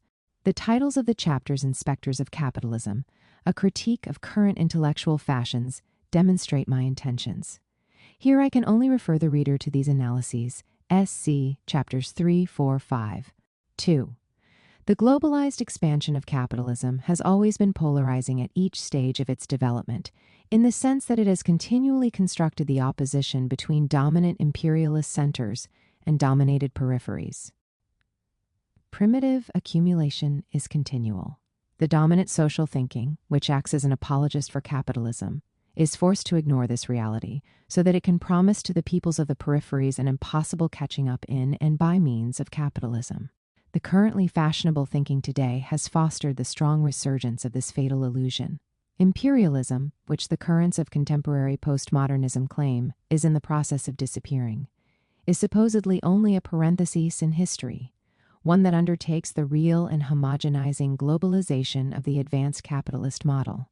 The emergent countries are allegedly proof of that possibility. I have rejected this naive apologetic view and analyzed the emergent forms as a new stage of polarization. ICC Chapter 2. I do not believe that Marx was ever absolutely convinced that the power of capitalist expansion would necessarily end up by homogenizing the planet, even if he seems to have suggested that view in a few scattered observations. On other occasions, he did not hesitate to denounce the impasse constructed by colonialism, outlining the possibility of socialism's emergence from the peripheries of the globalized modern system, as shown by some of his writings on Russia. 3. The reality of the globalized and polarizing capitalist system forces us to take into consideration local social struggles as they are articulated with major international conflicts, both those between the imperialist centers and the peripheries struggling for their liberation, and those among the dominant central powers. Marx had intended to deal with this question in the 2 volumes of Capital that, in the end, were not written. To formulate a critical economic theory of the world system is, in my opinion, inherently destined to failure. This is why I have argued that at some point Marx would have given up this project, Part I certainly. The economic science of globalized capitalism that is offered to us is nothing more than an apology for imperialist practices. Yet another, merely economic theory of the world system is just as impossible. Here we must place ourselves within the broader field of historical materialism. In this way, we can articulate classes, nations, and states in a whole that makes sense, and allows us to understand how the modern world system functions through all its economic, political, and ideological dimensions. What I just said about the major conflict of our time beginning in the 20th century is equally valid for the conflicts between the dominant central nations in the 19th and 20th centuries. Since historical capitalism was formed on the basis of the emergence of central nations, Great Britain, France, Germany, the United States, and a few others, the conflict among these nations cannot be reduced to their competition in a market in the process of globalizing by economic means. 4. Marx also proposed to deal systematically with the class struggle in a volume of Capital that he did not write. His scattered writings on this major subject do not fill the void. In Volume 2 of Capital, Marx demonstrates that the process of accumulation in a society reduced to the capitalist mode of production requires an increase in wages parallel to the increase in the productivity of social labor. Otherwise, general equilibrium is impossible. There would be an excess in the production of capital goods and consumption goods in relation to insufficient demand. Capitalism carries within itself this fatal contradiction. The dominant position of the bourgeoisie and the competition between capitalist companies makes it impossible for wages to increase at the necessary rate. Capitalism cannot, then, ever overcome this permanent crisis. And yet it has succeeded in substituting for this insufficient demand its horizontal expansion into forms of production that preceded it: small agricultural and artisanal production, small landed property, small trade, etc. External colonial conquest has produced analogous effects. Sweezy quite accurately observes that it is not the crises of capitalism that are the problem, but the moments of prosperity in which these crises are overcome. To understand why that is so, we must place ourselves beyond the economic analysis of the capitalist mode of production and in the broader field of historical materialism. The moments of prosperity are explained by wars, German and Italian unity, waves of major innovations, textile machines, railroads, electricity, the automobile and airplane, information technology. This is why I do not see capitalism as the end of history, but rather as a short parenthesis, ec. For my part, I have attempted to place social struggles in this broader context, in particular, the major class struggle between the proletariat and bourgeoisie, and have offered some systematic observations on the subject concerning the effects of this struggle on capital accumulation. LWV, Chapters 1, 4, 10 Part I, 5.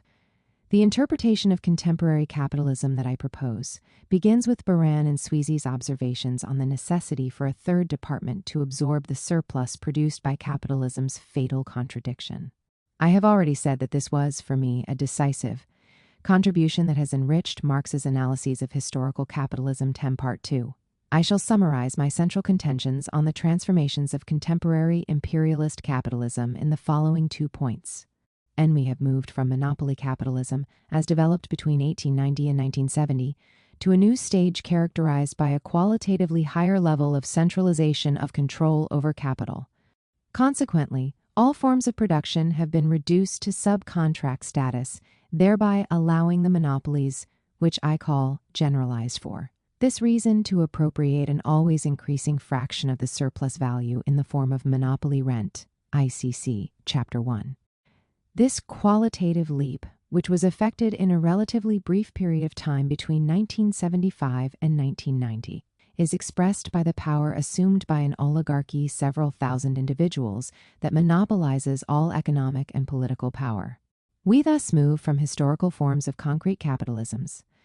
The description that I propose to designate the operational system of a bourgeois class made up of numerous private property owners of segments of national capital to what I will call abstract capitalism.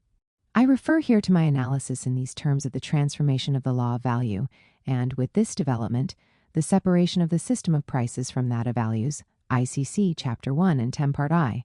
This transformation has led to the decline in the old conflict among the imperialist powers and its replacement by a new collective imperialism of the triad United States, Europe, Japan.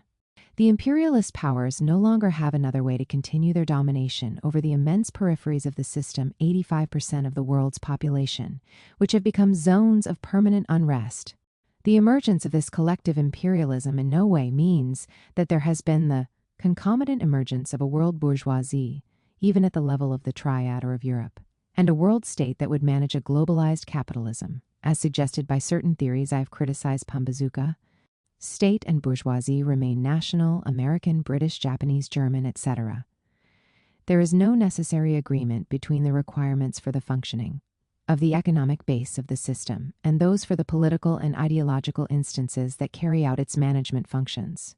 There is no overdetermination of the instances. It is, on the contrary, their underdetermination that characterizes the development of social life. The concept of overdetermination implies a linear and determinist view of history. Underdetermination, which appears much closer to Marx's view, allows us to understand possible obstacles in the evolution of societies and the various alternative responses to those challenges.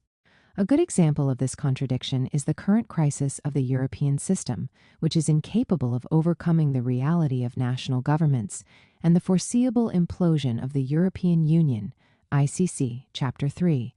The changes that I have described here entail extremely important consequences for the forms of political management of all national systems. In the centers, the triad, the monopoly of power exercised by the new oligarchies, which are not exclusively Russian, as Western propaganda would like us to believe, has already emptied representative electoral democracy of any relatively positive meaning that it had acquired in the past. The alignment of social democracy, which has become social liberalism, with the positions of the classical right in other words, the contamination of everything by the liberal virus, has already undermined the credibility of and delegitimized this democracy. This tragic evolution opens the way to the rebirth of fascism in societies that are increasingly in total disarray. The absolute power of the contemporary oligarchy is a new reality in the history of capitalism. Its dictatorship has in effect even abolished the very existence of both right and left political parties, condemned trade unions to powerlessness, and enslaved a media reduced to nothing more than a clergy dedicated to serving the oligarchy exclusively. Unfortunately, this dictatorship is quite effective, at least up to now. In these conditions, the grandiloquent discourse on the emergence of civil society is laughable. The civil society in question is tolerated, even encouraged, quite simply because it leaves people helpless and powerless, ICC, Chapter 1. In the peripheries, in general, the government is hardly more than the tool of local servants of domination by the imperialist monopolies of the triad. This new subaltern oligarchy, which has replaced the earlier national historical blocs, does not have sufficient legitimacy on which to base its power and can resort only to the permanent exercise of violence.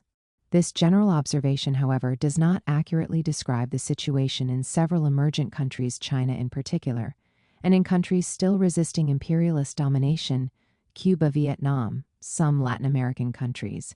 It is clear that collective imperialism does not tolerate any refusal to submit completely to the requirements of the form of globalization it has constructed. The ambition of any government that wants to assert itself on the world stage as a national capitalism. I am not talking about socialist projects that want to go beyond capitalism and become an active participant in fashioning the world system, encounters the firm determination of the triad to deny it this right, as we can see in the fierce hostility towards Russia. Another globalization based on multipolarity is simply unacceptable for the triad. Consequently, the powers of the triad are involved in a permanent war against the rest of the world because no nation can indefinitely tolerate the unconditional submission demanded. The current system of liberal globalization is not viable. The extreme centralization of power to the exclusive benefit of the oligarchies is manifested in the endless increase in the unequal distribution of income and wealth functioning on a stagnant economic base in the historical centers, and of course it is also manifested in the overexploitation of labor in the dominated peripheries and the pillage of their natural resources. This contradiction is only overcome by the endless headlong rush into more financialization of economic life. One might think that such a system is irrational.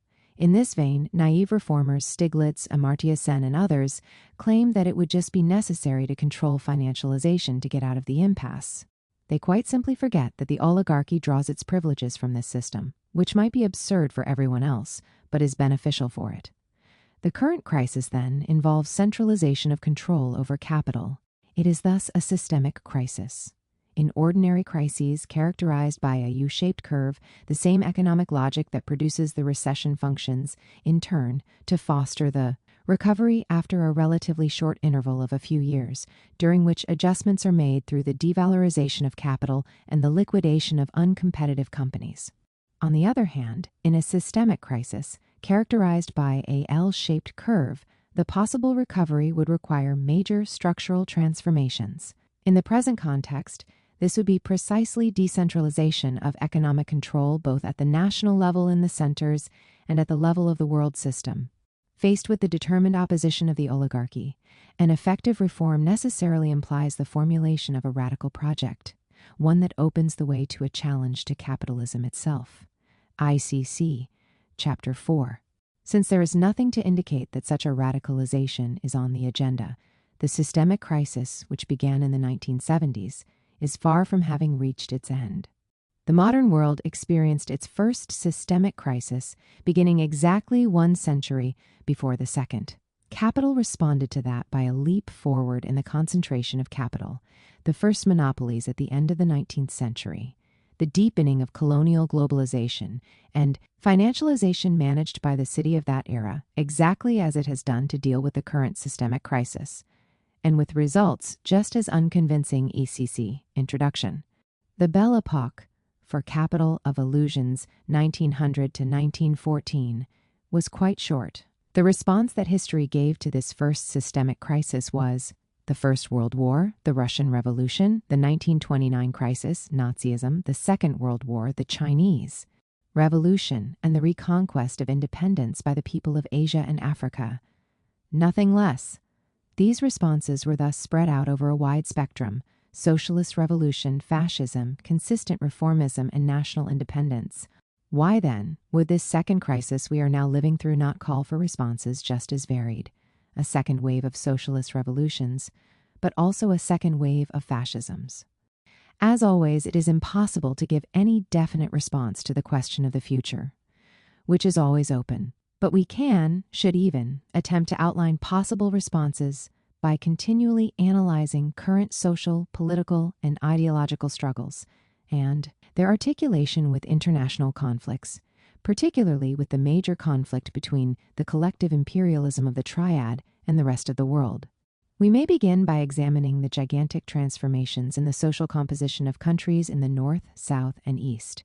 Here I shall outline what I believe are the most essential points. In the developed centers, it is said that the working class, reduced to that fraction concentrated in the large factories of the Fordist era, is in numerical and political decline.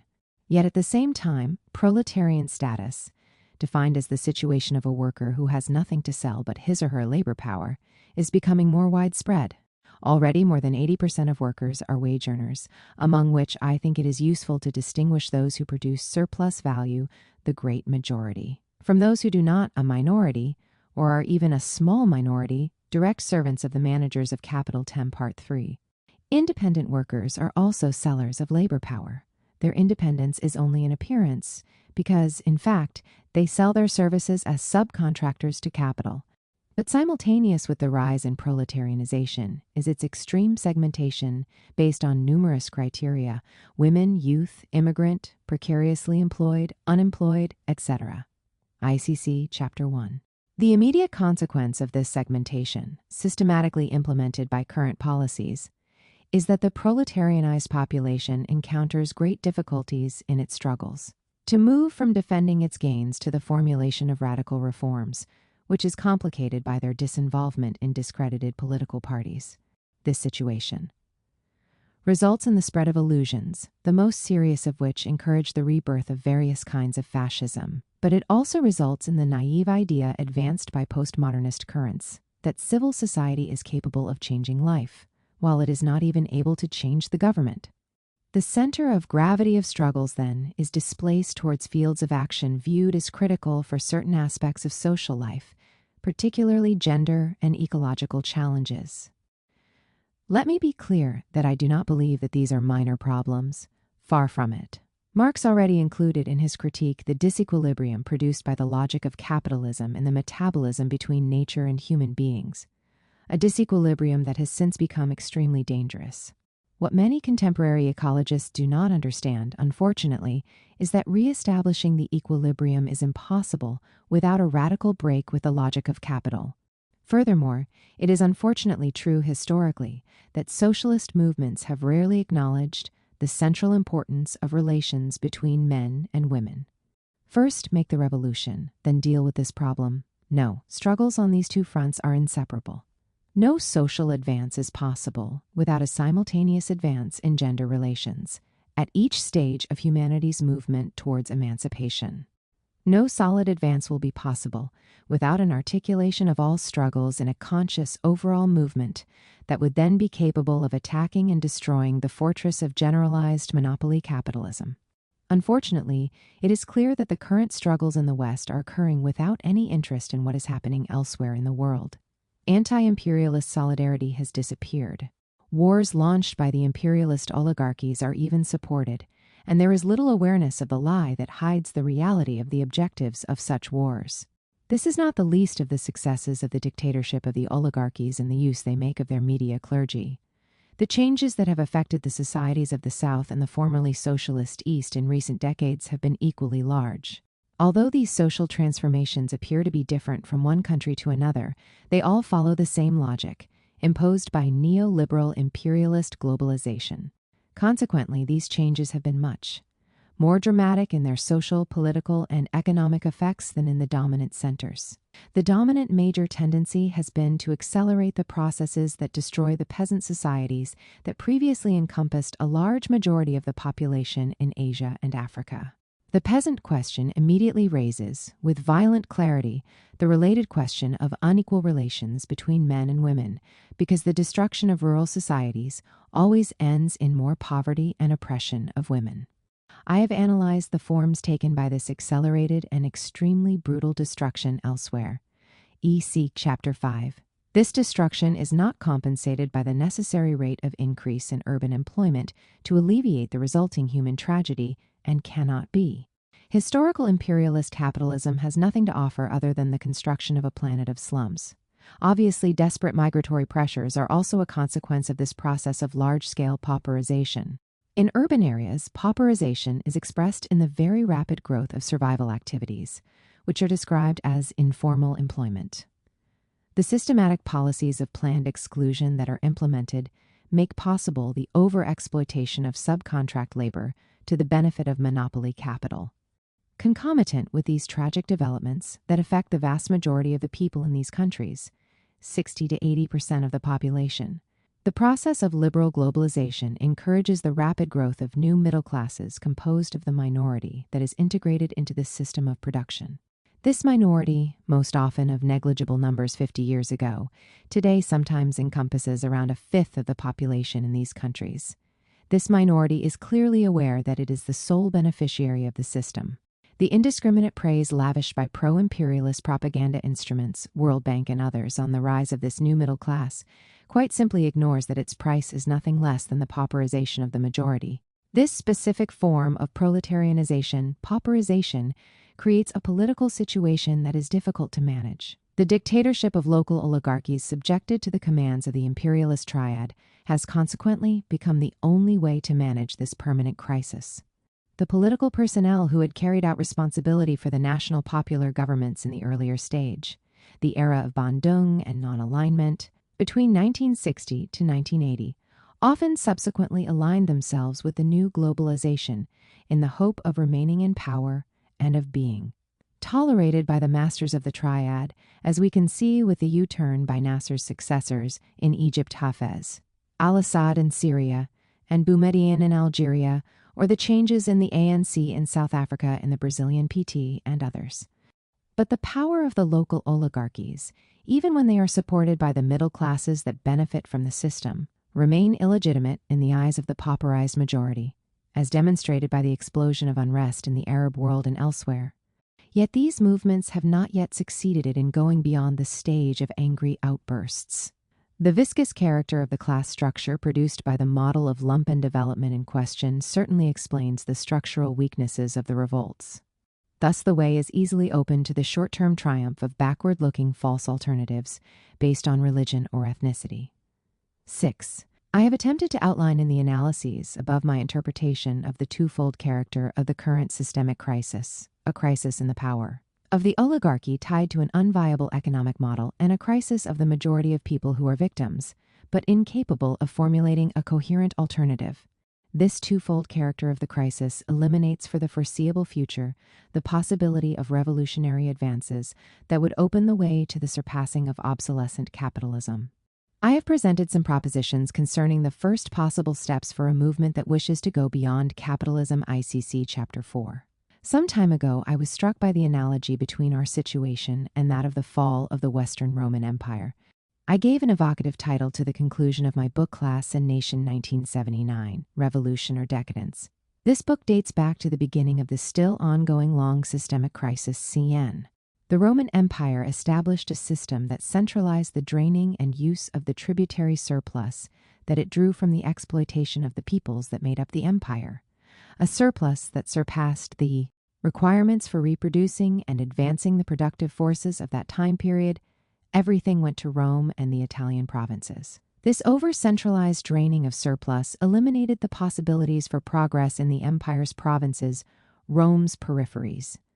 To overcome this blocked progress, then, it was necessary to make the empire explode, that is, for the provinces to delink.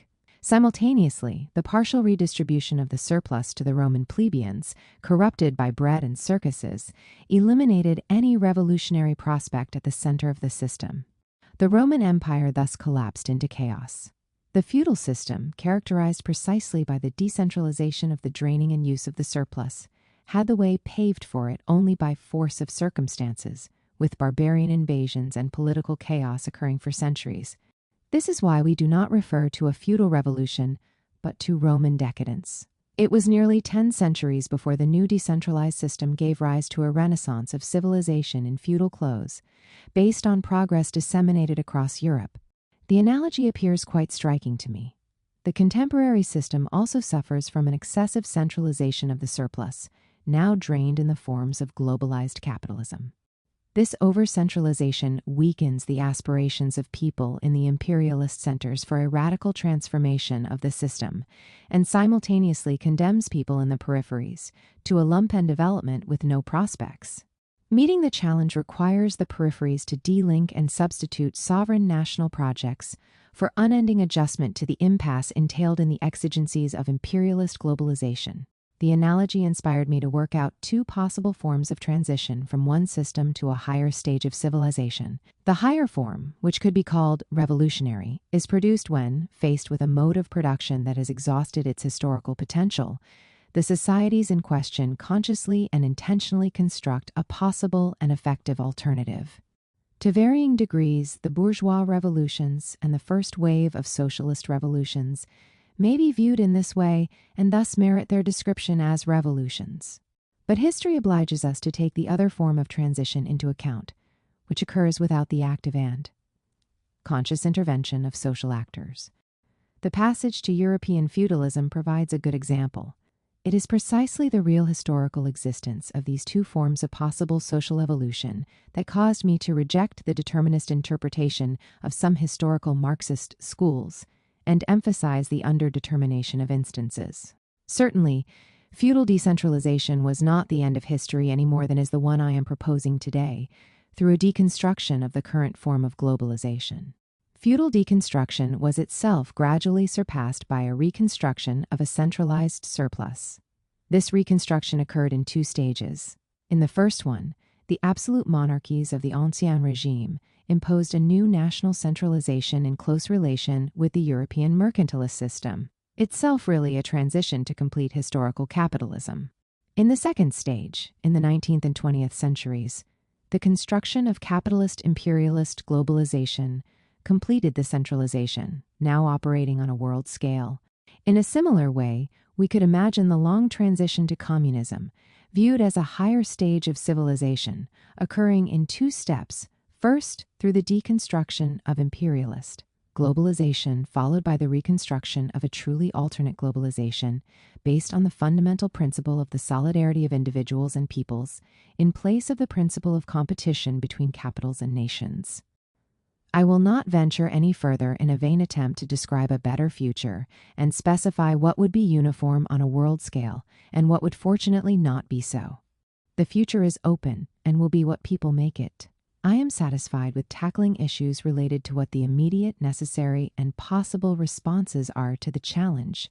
In other words, strategies for the initial steps in a possible advance in the desired direction. Unfortunately, there is no reason to exclude the alternative of civilization's suicide. History is cluttered with the corpses of societies that were not able to overcome their contradictions, which then became fatal. Marx already made that observation, resolutely choosing a non-determinist view of history. A mismatch among the instances can become fatal. This is expressed through the continual renewal of alienations that are superimposed on one another. The commodity alienation characteristic of capitalism and the alienations from earlier history mutually reinforce one another.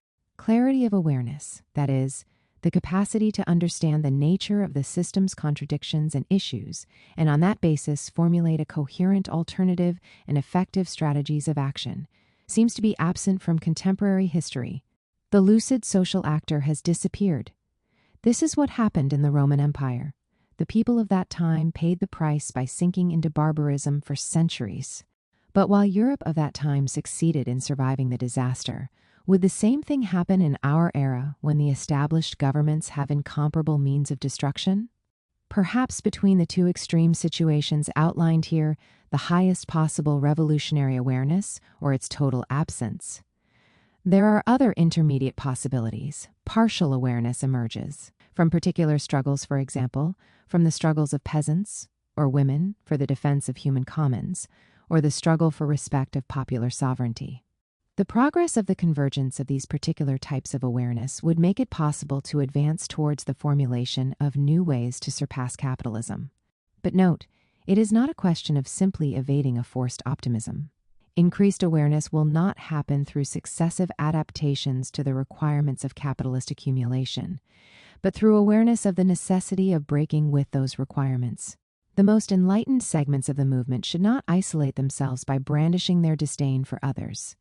Rather, they should involve themselves in all struggles in order to help the others to advance their understanding. Revolutions and counter-revolutions from 1917 to 2017. The North-South conflict between centers and peripheries is a central factor throughout the entire history of capitalist development. Historical capitalism merges with the history of the world's conquest by Europeans and their descendants, who were victorious from 1492 to 1914. This success provided the foundation for its own legitimacy. With the presumption of superiority, the European system became synonymous with modernity and progress. Eurocentrism flourished in these circumstances, and the peoples of the imperialist centers were persuaded of their preferential right to the world's wealth.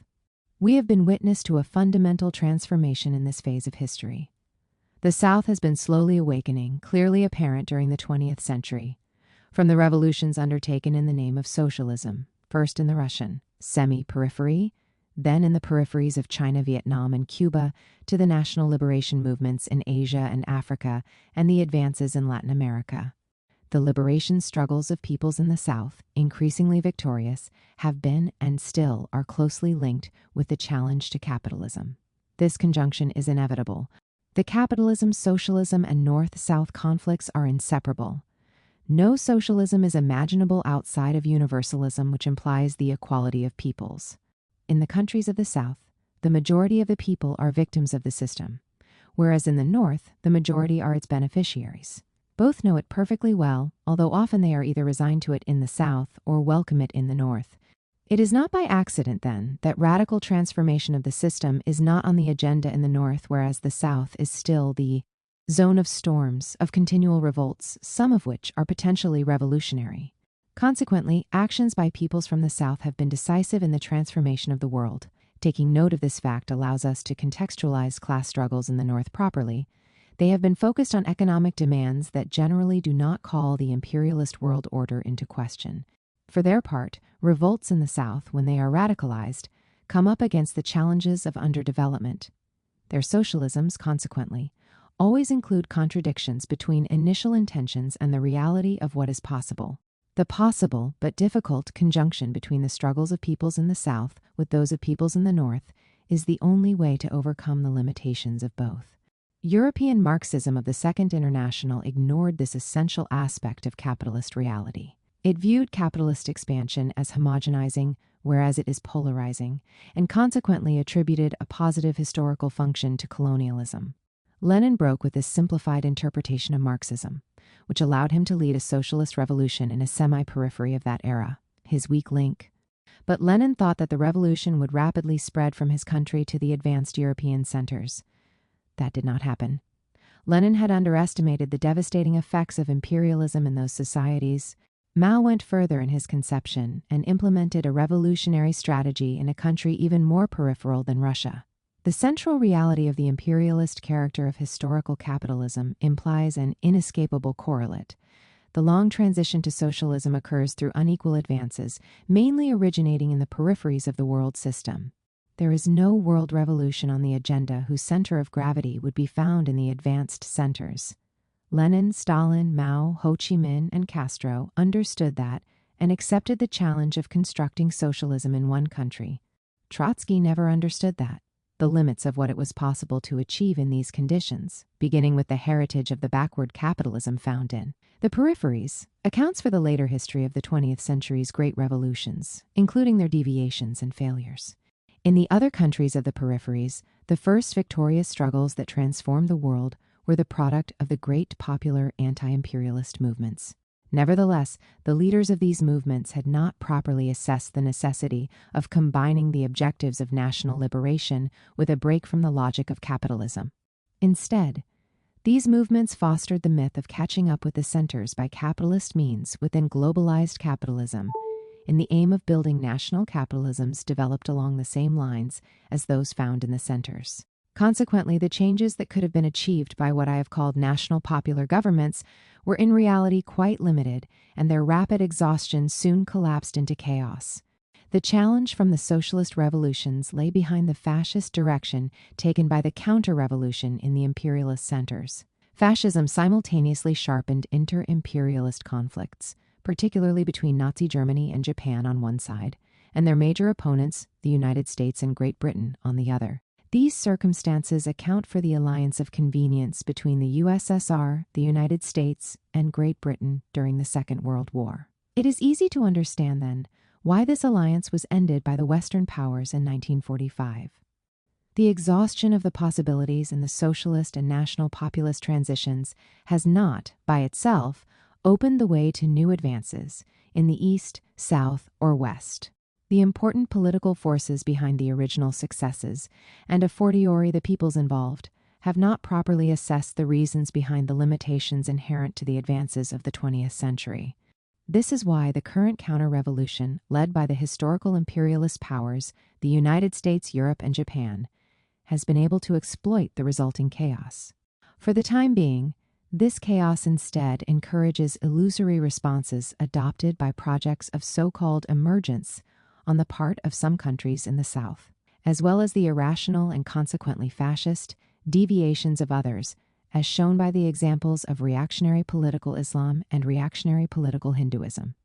In the imperialist centers themselves, the capitulation of socialist and national populist projects has not encouraged any critical analysis of capitalism, but, on the contrary, reinforces illusions on the virtues of advanced capitalism.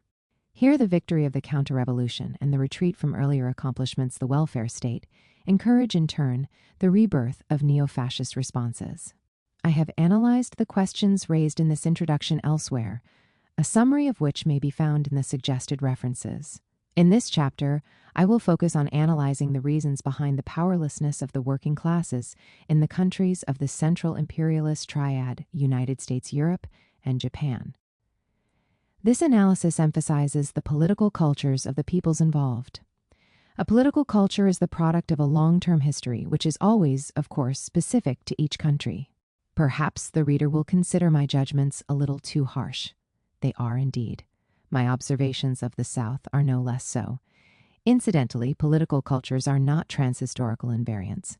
They change, sometimes for the worse, but just as often for the better. What is more, I believe that the construction of convergence in diversity within a socialist perspective requires such change. The United States. The political culture of the United States is not the same as the one that took form in France, beginning with the Enlightenment and, above all, the Revolution. The heritage of those two signal events has, to various extents, marked the history of a large part of the European continent. U.S. political culture has quite different characteristics.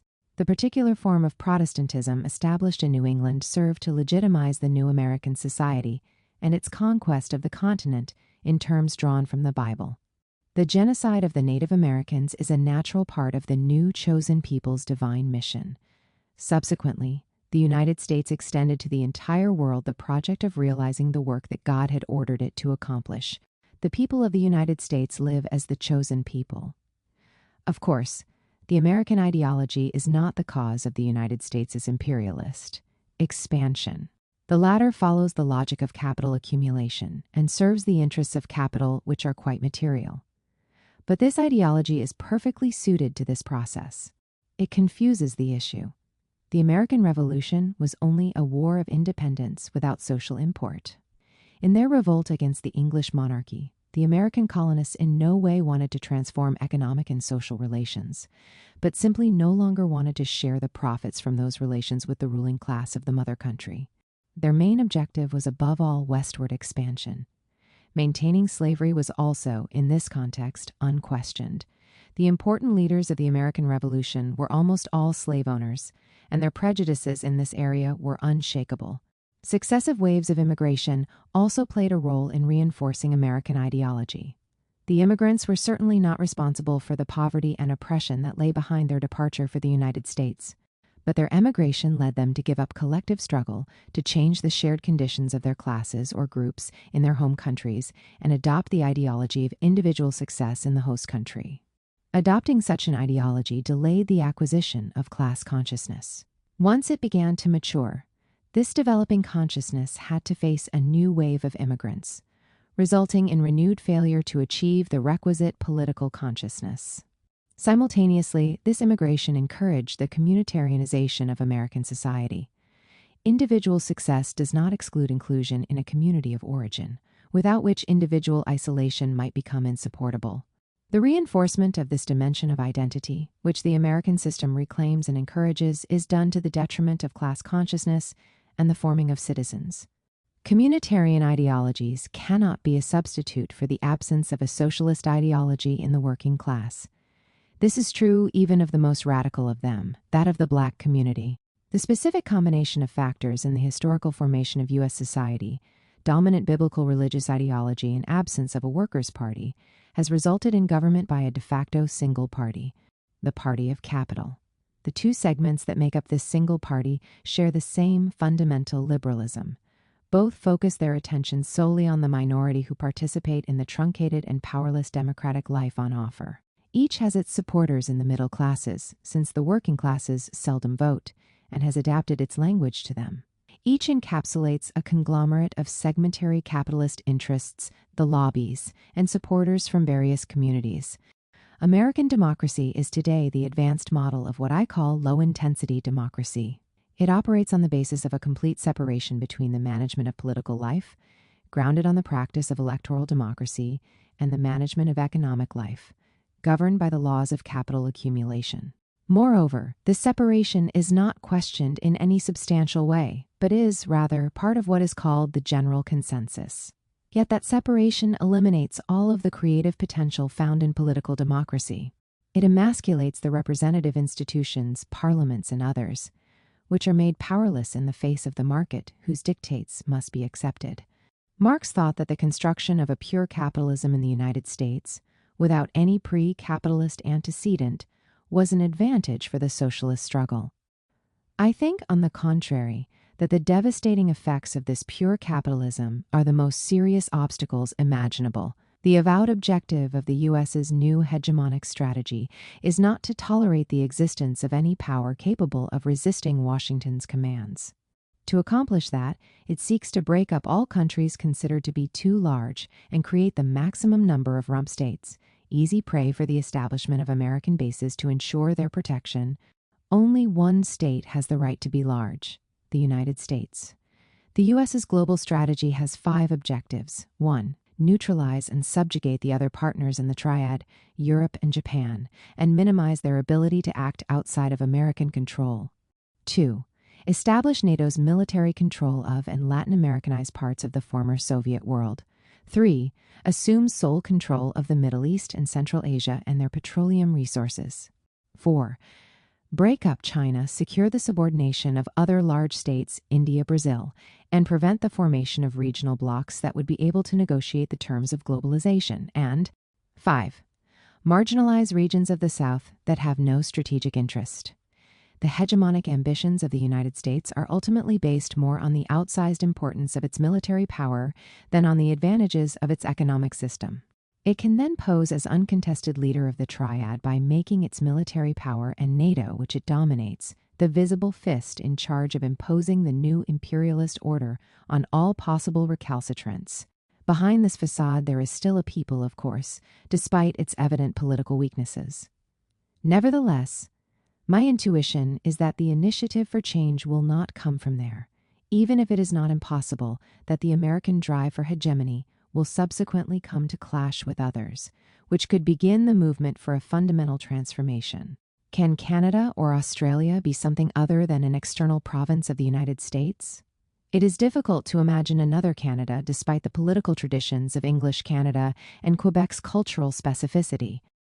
The major political forces, polarized along the linguistic dimension of their resistance, do not envision a delinking of the Canadian economy from the economy of their large neighbor to the south. Japan. Japan has a dominant capitalist economy and, simultaneously, a non-European cultural ancestry. The question is which of these two dimensions will gain the upper hand: solidarity with partners in the triad United States and Europe against the rest of the world, or the desire for independence supported by Asianism? Analyses, even wild imaginings on this topic, could fill an entire library. A geopolitical analysis of the contemporary world leads me to conclude that Japan will continue to follow Washington, just like Germany, and for the same reasons. I note here the long-term significance of Washington's strategic choices following the Second World War. The United States had then chosen not to destroy its two enemies, the only ones to have threatened the inexorable growth of the United States towards world hegemony, but rather to assist their reconstruction and push them to become faithful allies. The obvious reason is that, at the time, there was a real communist threat. But even today, Beijing remains an enemy, as can be seen in the conflict over islands in the South China Sea. Are there any indications of a popular and national reaction? Certainly, the slowing down of the economic miracle and the ossification of the single ruling party have barely breached the facade of conformism. But behind this is hidden, perhaps, an inferiority complex towards China, which frequently reappears. Yet, a rapprochement with China, possibly motivated by a challenge to this conformism, does not seem likely. First, because Japan's dominant imperialist capital remains what it is. Second, because the Chinese and Koreans know it, even beyond their justified suspicion towards their former enemy, Great Britain and France. Is there more of a chance for a change beginning in Europe than in the United States? Intuitively, I believe so. The first reason for this relative optimism is because the nations of Europe have a rich history, as the incredible accumulation of its imposing medieval vestiges indicates. My interpretation of this history is certainly not the same as dominant Eurocentrism, whose myths I have rejected. The counter-thesis I have developed is that the same contradictions characteristic of medieval society that were surpassed by the advent of modernity occur elsewhere. Yet I reject with equal determination the anti-European ranting of some third world intellectuals who probably want to be convinced that their societies were more advanced than those of backward medieval Europe. That ignores the fact that the myth of the backward Middle Ages is itself a product of the later perspective of European modernity. In any case, having been the first to cross the threshold of modernity, Europe has since acquired advantages that I believe would be absurd to deny. Of course, Europe is diverse, despite a certain homogenization underway and a European discourse. England and France are the pioneers of modernity. This blunt assertion does not mean that modernity did not have earlier roots, particularly in Italian cities and later in the Netherlands. England went through a very tumultuous period of its history during the period of the birth of new capitalist, mercantilist relations. It was transformed from medieval Merry England into somber Puritan England, executed its king, and proclaimed a republic in the 17th century. Then everything was calm. It invented modern democracy, albeit with restrictions, in the 18th century, and then in the 19th, experienced an open-ended accumulation of capital during the Industrial Revolution, without major upheavals. Certainly, this did not happen without class conflict, which culminated in the Chartist movement in the middle of the 19th century. But these conflicts were not politicized to the point of calling the entire system into question. France, on the other hand, crossed the same stages through an uninterrupted series of violent political conflicts. It is the French Revolution that invented the political and cultural dimensions of capitalism's contradictory modernity. The French working classes were not as clearly developed as in England, which had the only true proletarians of the time. Yet, their struggles were more politicized, beginning in 1793, and then in 1848, 1871, and much later in 1936. At the latter time, they were organized around socialist objectives in the strong sense of the term. There was no 1968 in England. There have certainly been many explanations given for these different paths.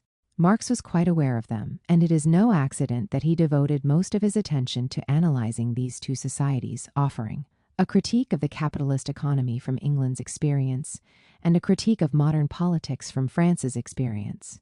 Britain's past, perhaps, explains the present, the patience with which the British people endure the degradation of their society. Perhaps this passivity is explained by the way British national pride has been shifted to the United States. The latter is not, for the British, a foreign country like others. It remains a prodigal child. Since 1945, England has chosen to align itself unconditionally with Washington. The extraordinary world domination of the English language helps the English people live this decline without perhaps even feeling it to the fullest extent. The English relive their past glory by proxy through the United States.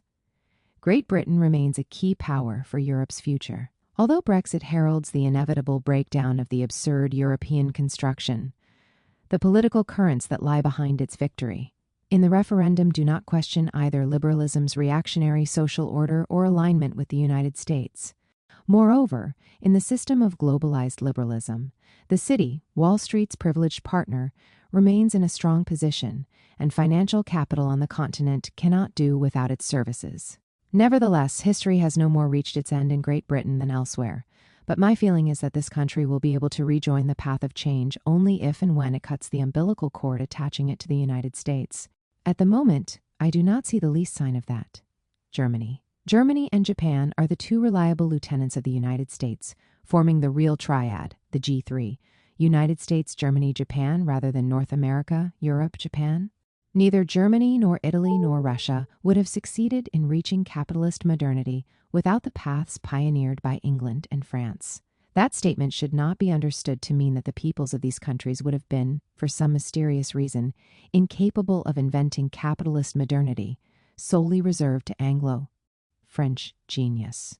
Rather, the possibilities for a similar invention existed only in other areas of the world, China, India, or Japan, for example.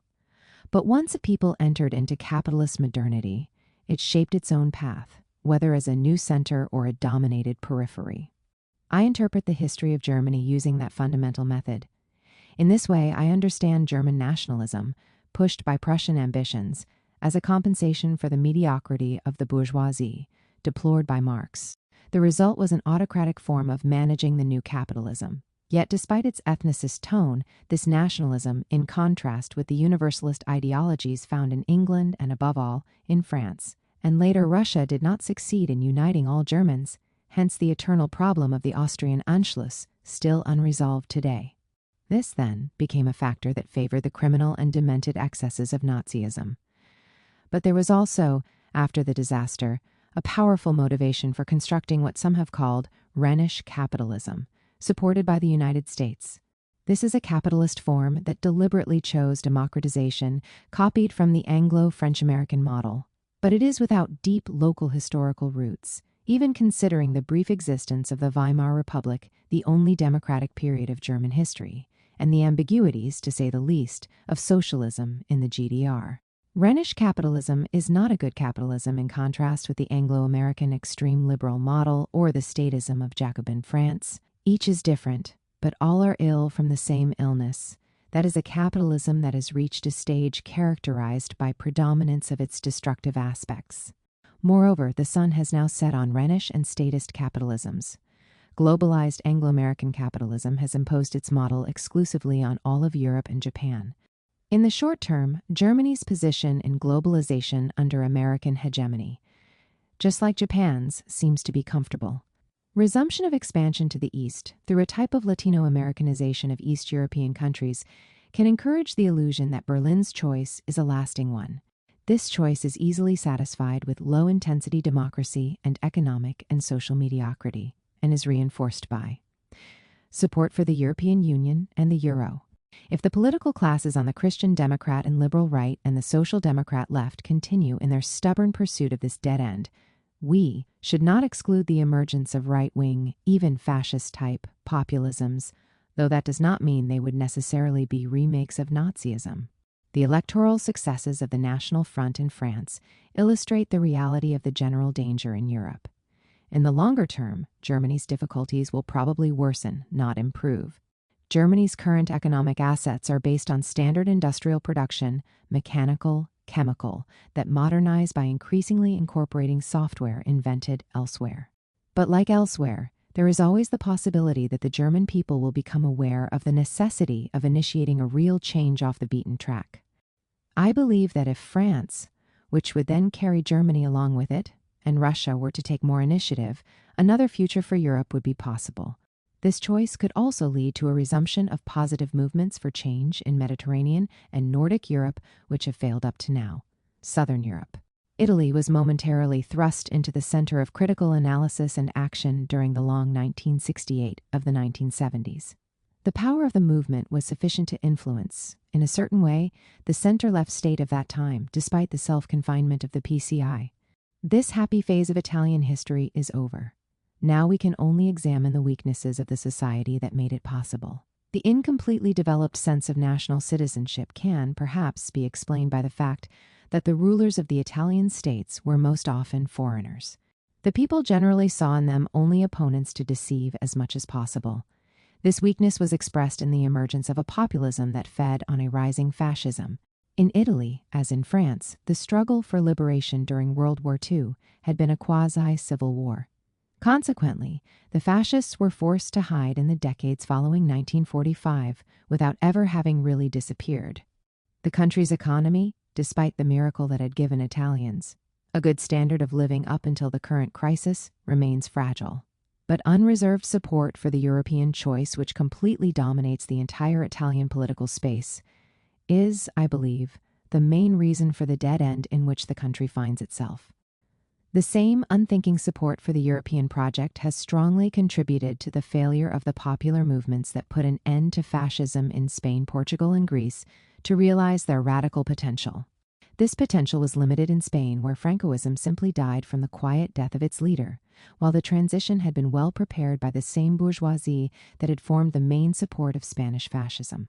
The three components of the workers' and popular movement, socialist, communist, and anarchist, had been eradicated by a dictatorship that continued its bloody repression until the late 1970s, supported by the United States in exchange for anti-communism and the concession of bases to the U.S. military.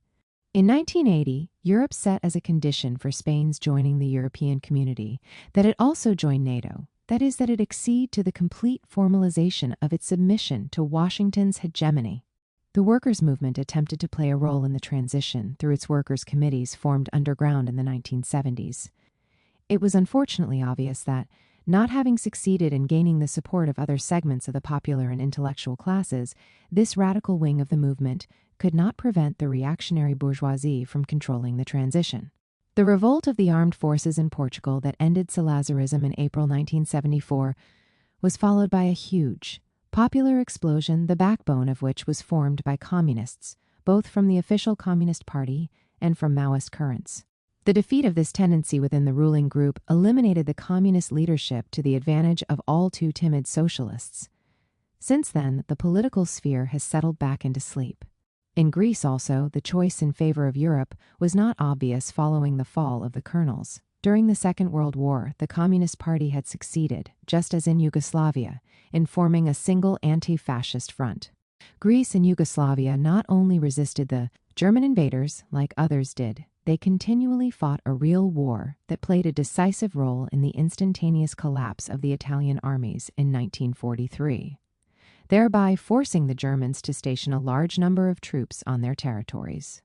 The Greek resistance, which became a revolution in 1945, was defeated by the joint intervention of the United States and Great Britain.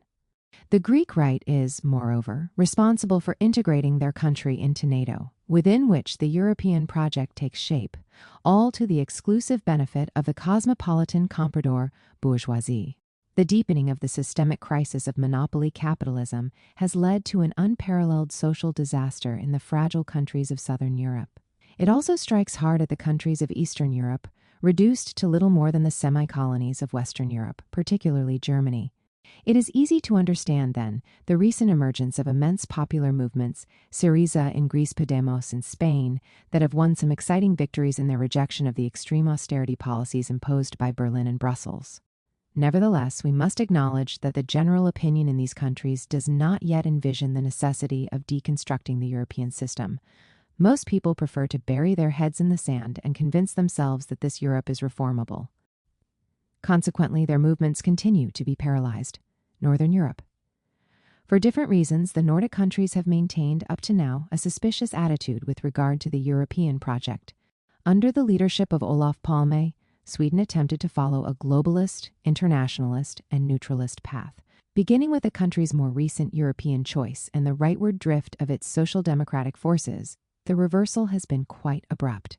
This reversal, however, forces us to look more closely at the weak points of Sweden's exceptional experience, Palme's perhaps too personal role, the illusions of the youth who, long confined to this relatively isolated country, belatedly discovered the world with a good dose of naivety after 1968, but also its somewhat tarnished and long hidden past during the Second World War. Norwegian society was formed from small peasants and fishers, without the presence of an aristocratic class similar to that of Sweden or Denmark. Thus it is very much alive to questions of equality. This undoubtedly explains the relative power of its extreme left party and the radical proclivities of social democratic forces that, up to now, have resisted the siren song of Europe. The Greens appeared in this country before organizing in the others. On the other hand, the country's membership in NATO and the financial affluence from North Sea oil, an affluence that is somewhat corrupting in the long term, certainly counteract these positive tendencies. The independence that Finland gained without a struggle during the Russian Revolution, Lenin had already unhesitatingly accepted it, was less the product of a unanimous demand than is often admitted. The Grand Duchy already benefited from a large degree of autonomy in the Russian Empire, which was considered quite satisfactory by opinion at the time. Its ruling classes served the Tsar with as much sincerity as those of the Baltic countries. The working classes were not oblivious to the program of the Russian Revolution.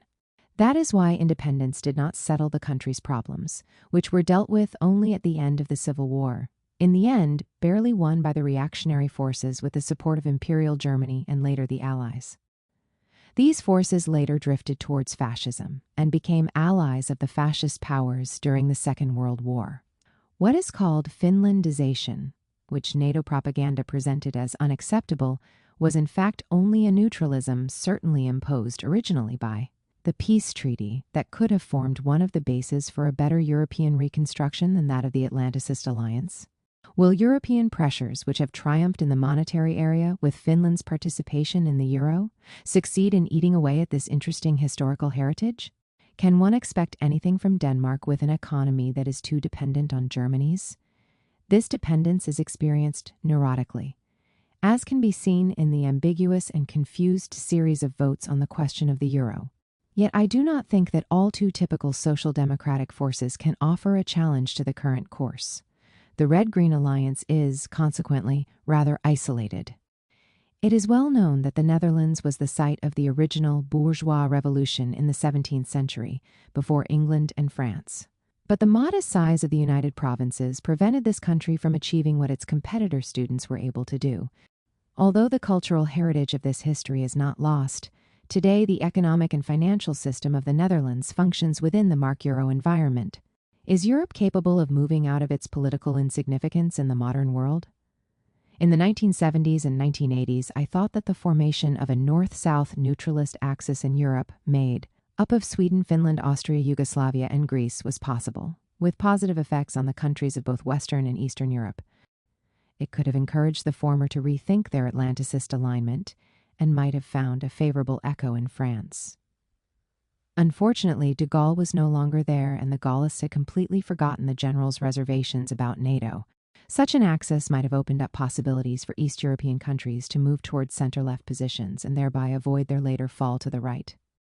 This project might have initiated the construction of an authentic other Europe truly social, and thus open to the formulation of a socialism for the 21st century that respected its national components, was independent from the United States, and facilitated a reform worthy of the name in Soviet bloc countries. This construction was possible, concomitant with the Europe of Brussels, at that time consisting only of a still limited economic community. I was even able to present these ideas to the leadership of the left in the countries concerned, and had the impression that the idea did not displease them. But there was no follow-up. The European lefts have not properly assessed the stakes and have supported the development of the European project led by Brussels. This has been a reactionary project from the beginning, devised by Monnet, whose fiercely anti-democratic opinions are well known, as shown in J.P. Chevenmont's book La Faute de M. Monnet. The European project, along with the Marshall Plan devised by Washington, was designed to rehabilitate rightist forces under the cover of Christian democracy, or even fascists, reduced to silence by the Second World War, so as to nullify any scope for the practice of political democracy. The Communist parties understood that. But at the time, the alternative of a Soviet Europe was already no longer credible. Their later unconditional adherence to the project was no better, even though it was disguised as Eurocommunism. Today, not only has the European Union trapped the peoples of the continent in an impasse, consolidated by the liberal and Atlanticist NATO choice, but has even become the instrument for the Americanization of Europe, substituting the U.S.'s culture of consensus for the European tradition's political culture of conflict. The ultimate adherence of Europe to Atlanticism is not unthinkable, based on awareness of the advantages from exploiting the planet for the benefit of the triad's collective imperialism. The conflict with the United States turns around sharing the booty, hardly more. If ever the project were carried out against everyone, then the European institutions would become the main obstacle to the progress of Europe's peoples. European reconstruction, then, requires the deconstruction of the current project. Is it even thinkable today to question the European Atlanticist project, such as it is, and construct an alternative Europe that would be both social and non-imperialist with regard to the rest of the world? I think so, and even think that the beginning of an alternative project originating from anywhere would find favorable echoes throughout Europe in a short period of time. An authentic left, in any case, should not think otherwise. If it dares to do so, then I am one of those who believe that the European peoples can demonstrate that they still have an important role to play in shaping a future world. Short of that, the strongest probability is the collapse of the European project into chaos, which would not displease Washington. Europe will be socialist if the left forces dare to make it so, or it simply will not be. I believe that the change can only begin if France were to take some courageous initiatives in the right direction. That would then lead Germany to move in the same direction and, consequently, the rest of Europe. The way would then be open for a rapprochement with China and Russia. Europe's status on the international political scene is condemned to insignificance by its support for Washington's project for world domination. If it were to follow the path outlined above, it could then exploit its economic power for the reconstruction of an authentic multipolar world. Failing that, the West will remain American, Europe will remain German, the North-South conflict will continue to be central, and any possible advances will largely be confined to the peripheries of the global system, in other words, a remake of the 20th century. In conclusion, I will again point out that the system of neoliberal globalization has entered into its last phase. Its implosion is clearly visible, as indicated by, among other things, Brexit, Trump's election, and the rise of various forms of fascism. The rather inglorious end of this system opens up a potentially revolutionary situation in all parts of the world. But this potential will become reality only if radical left forces know how to seize the opportunities offered and design and implement bold offensive strategies based on the reconstruction of the internationalism of workers and peoples in the face of the cosmopolitanism of the imperialist powers' financial capital. If that does not happen, then the left forces of the West, East, and South will also share responsibility for the ensuing disaster. 5. The Sovereign Popular Project, the alternative to liberal globalization. Global capitalism as practiced today is actually a complex construction of states, sovereign nations in principle, peoples and nations be they homogeneous or not, and social classes based on the capital-labor conflict, which is the bedrock of true capitalism. As such, conflicts between states and class struggles are interwoven in a close relationship of interdependence. The interdependence of social struggles in various countries of the world, therefore, depends on how the various dominant blocs exploit the possibilities at their disposal on the international scene. This, on its part, will depend on the value of their political and social projects. The establishment of global alliances of dominated classes which will create a better global alternative is therefore confronted with serious obstacles worth analyzing. The support or the rejection of national sovereignty gives rise to severe misunderstandings as long as the class content of the strategy in the frame of which it operates is not identified.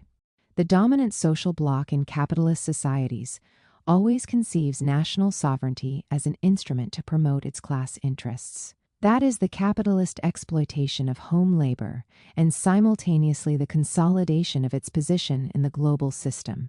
Today, In the context of the globalized liberal system, dominated by the financialized monopolies of the triad USA, Europe-Japan national sovereignty is the instrument which permits ruling classes to maintain their competitive positions within the system. The government of the USA offers the clearest example of that constant practice. Sovereignty is conceived as the exclusive preserve of U.S. monopoly capital, and to that effect, the U.S. national law is given priority above international law. That was also the practice of the European imperialist powers in the past, and it continues to be the practice of the major European states within the European Union. I have discussed this question specific to Europe in the Implosion of Contemporary Capitalism, Chapter 4. Keeping that in mind, one understands why the national discourse in praise of the virtues of sovereignty hiding the class interests in the service of which it operates has always been unacceptable for all those who defend the laboring classes. Yet we should not reduce the defense of sovereignty to that modality of bourgeois nationalism. The defense of sovereignty is no less decisive for the protection of the popular alternative on the long road to socialism. It even constitutes an inescapable condition for advances in that direction. The reason is that the global order, as well as its sub-global European order, will never be transformed from above through collective decisions of the ruling classes. Progress in that respect is always the result of the unequal advance of struggles from one country to another. The transformation of the global system, or the subsystem of the European Union, is the product of those changes operating within the frame of the various states, which, in their turn, modifies the international balances of forces between them. The nation-state remains the only frame for the deployment of the decisive struggles which ultimately transform the world. The peoples of the peripheries of that system, polarizing by nature, have a long experience of that positive progressive nationalism which is anti-imperialist, rejects the global order imposed by the centers, and therefore is potentially anti-capitalist. I say only potentially because this nationalism may also inspire the illusion of a possible building of a national capitalist order able to catch up with the national capitalisms ruling the centers. Nationalism in the peripheries is progressive only at that condition, as long as it remains anti-imperialist, that is today conflicting with the global liberal order. Any other nationalism, which in this case is only a facade which accepts the global liberal order, is the instrument of local ruling classes aiming at participating in the exploitation of their peoples and eventually of other weaker partners, operating therefore as sub-imperialist powers. The confusion between these two antonymic concepts of national sovereignty, and therefore the rejection of any nationalism, annihilates the possibility of moving out of the global liberal order. Unfortunately, the left, in Europe and elsewhere, does often make such a confusion. Global, really existing capitalism is imperialist in nature. The diversity of the social and political conditions in the states which make up the global system stems from the types of developments which define the global expansion of capitalism, subjected to the demands of accumulation in the center of the system. Moreover, the history of the making of each country, whether dominant or dominated, has always been characterized by features which are unique to it. As such, hegemonic blocks of classes and interests that have enabled capitalism to assert its domination, and those which victims of the system have established, or tried to establish in order to face the challenges, have always been different from one country to another and from one period to another. These evolutions have shaped specific political cultures, setting up in their own ways value systems and traditions of specific forms of political expression, organization, and struggle. These diversities are very objective, just like the cultures through which they are portrayed. Finally, the development of production forces in itself, through scientific and technological revolutions that define the contents, has on its part dictated changes in the organization of work and various forms of its subjection to the demands of capitalist exploitation. All these different realities prohibit the reduction of political actors to the bourgeoisie-proletariat conflict. Capitalism is based on a market integrated in its three dimensions: commodities market, financial markets, and the labor market. But really existing capitalism as a global system is based solely on the global expansion of the market in its first two dimensions, as the establishment of a real global labor market is hindered by the persistence of political state barriers, at the detriment of economic globalization, which is as such always limited.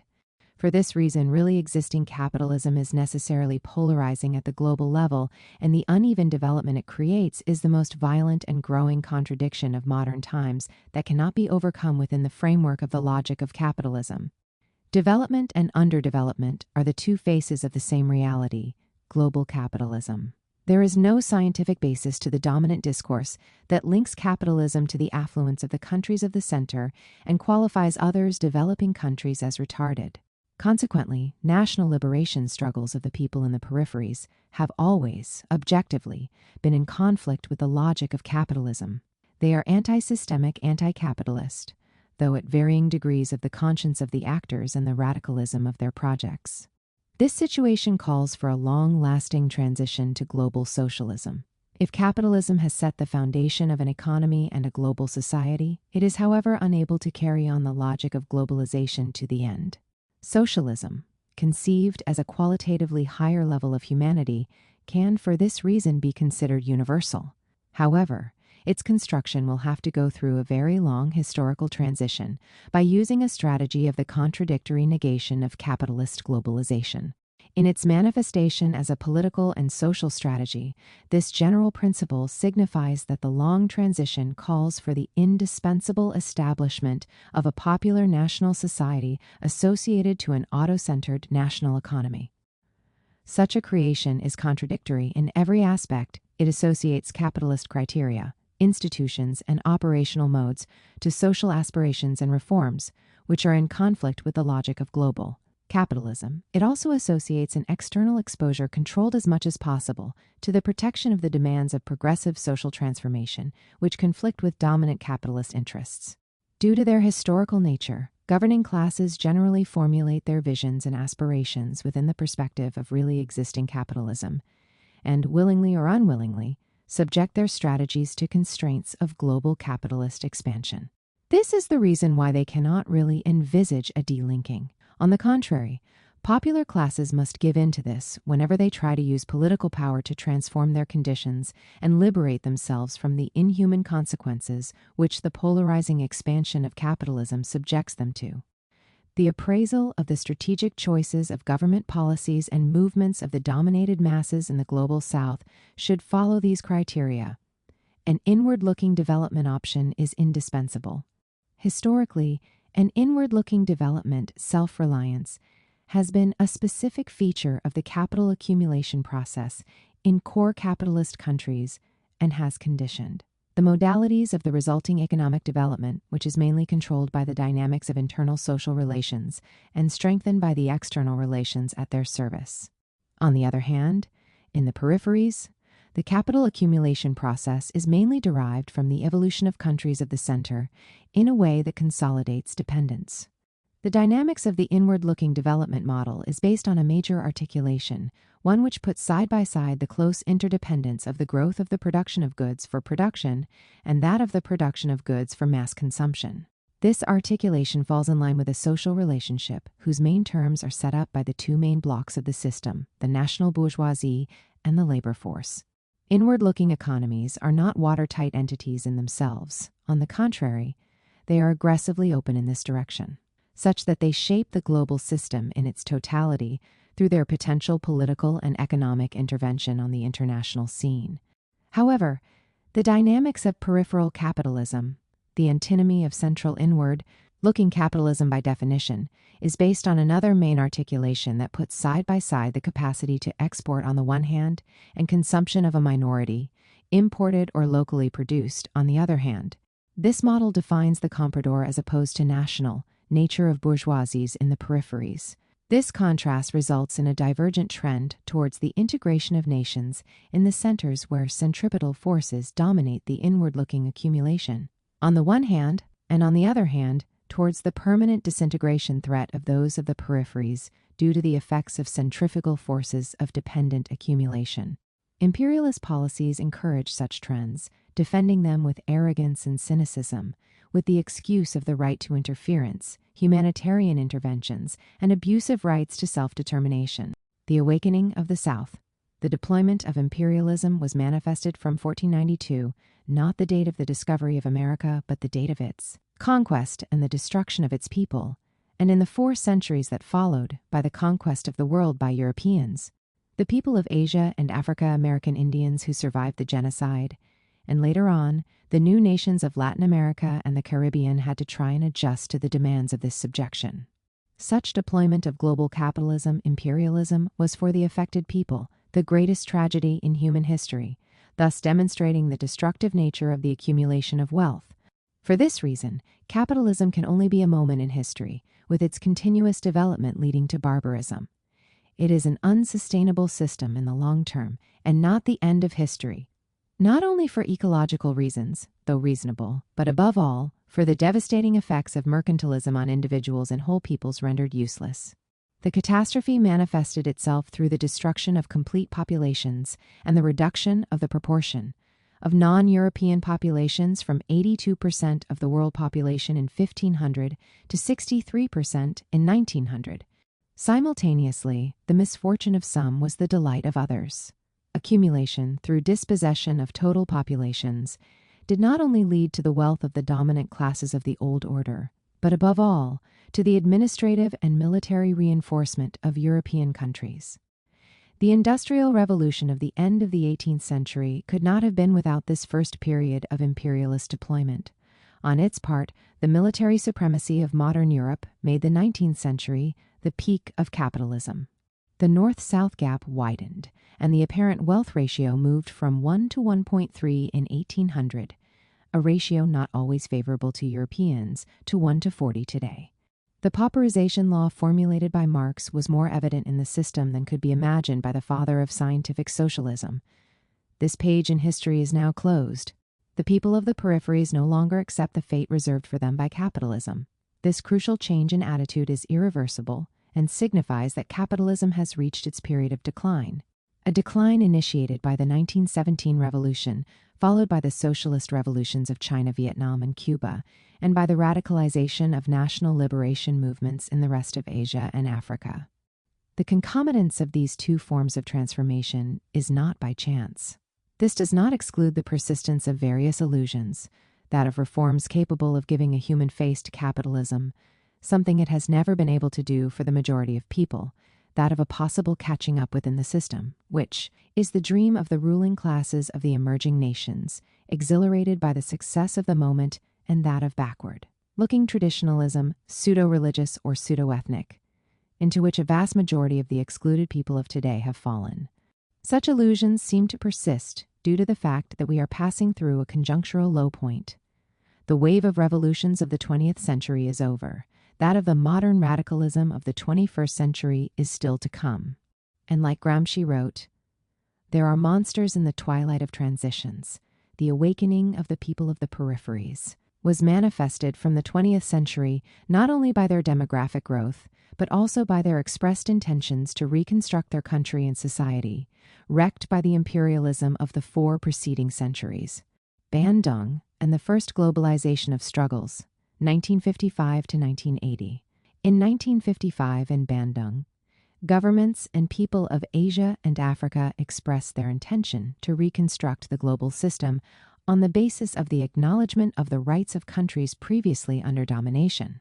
Such rights to development formed the basis of the globalization of the period, which was implemented within a negotiated multipolar framework and consequently imposed on imperialism, itself forced to adjust to these new realities. The industrialization process initiated during the Bandung period was not the result of the logic of imperialist deployment, but was imposed by the victories of people of the South. Such progress undoubtedly nurtured a catching-up illusion that seemed to be underway, whereas imperialism, forced to adjust to the realities of the development of the peripheries, was recomposing itself around new forms of domination.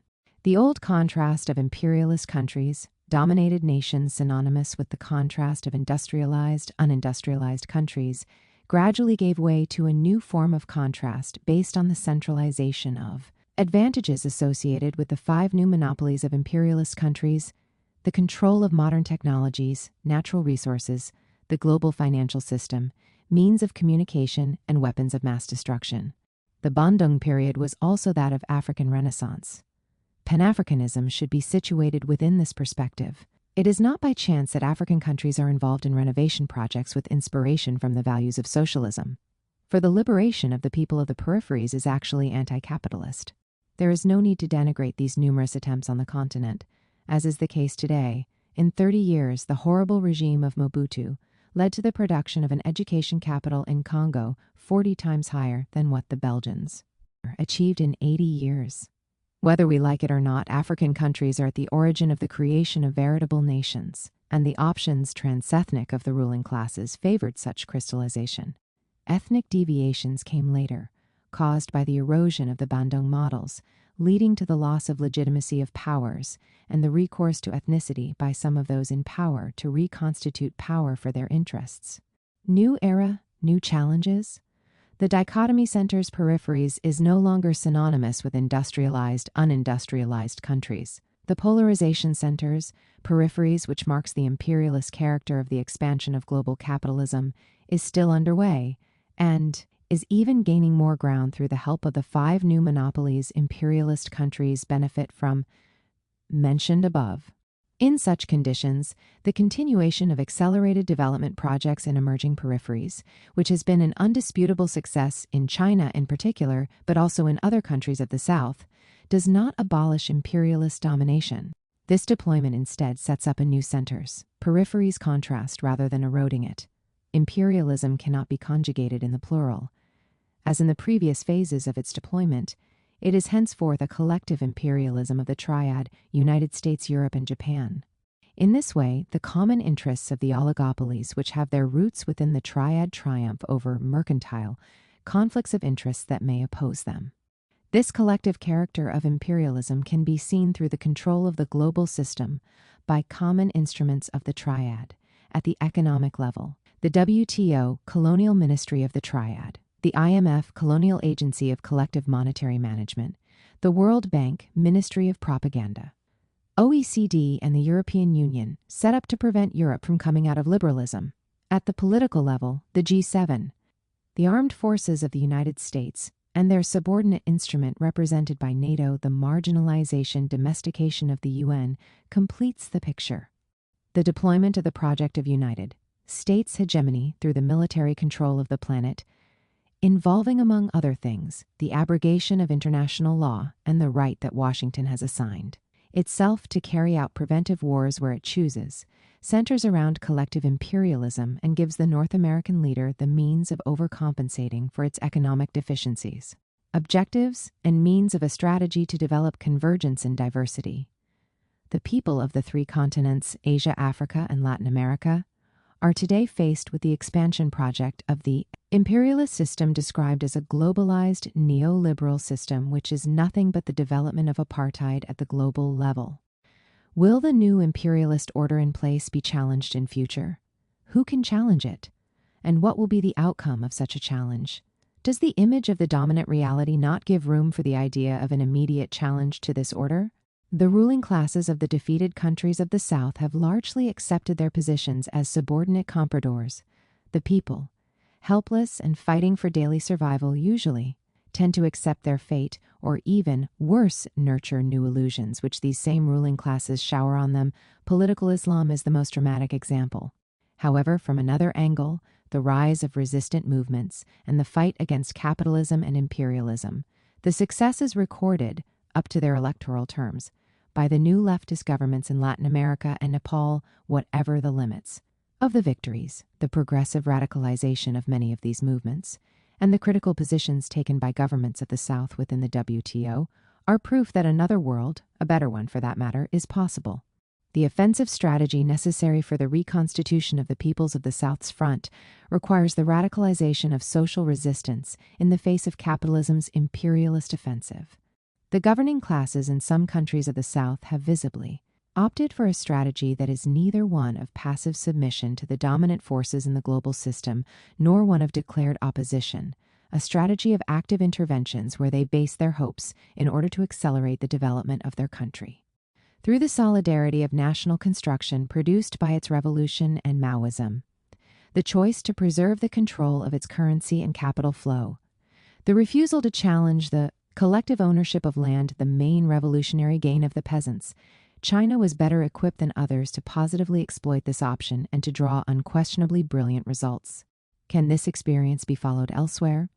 And what are some of the possible shortcomings? An analysis of the contradictions purported by this option has pushed me to conclude that the project for a national capitalism capable of asserting itself like that of the dominant powers of the global system is very much an illusion. The objective conditions inherited from history do not enable the implementation of a historic social compromise of capital-labor rural population which will guarantee the stability of the system which, for this reason, can be directed to the right and be confronted to growing social movements of popular classes or evolve towards the left by constructing market socialism as a stage in the long transition to socialism. The apparently similar options formulated by the governing classes of other emerging countries are still very fragile. Neither Brazil nor India, because they did not experience radical revolutions as in China, are able to efficiently resist the combined pressures of imperialism and reactionary local classes. Meanwhile, the nations of the South, at least some of them, now have the means that can enable them to reduce to naught the monopoly of technology of imperialist countries. Such nations are capable of developing themselves without falling into the dependence trap. They have a technological mastery potential that can enable them to be able to use their own resources for themselves. They can also compel the North, by recuperating the usage of their natural resources, to adjust to a less harmful consumption method. They can equally come out of financial globalization.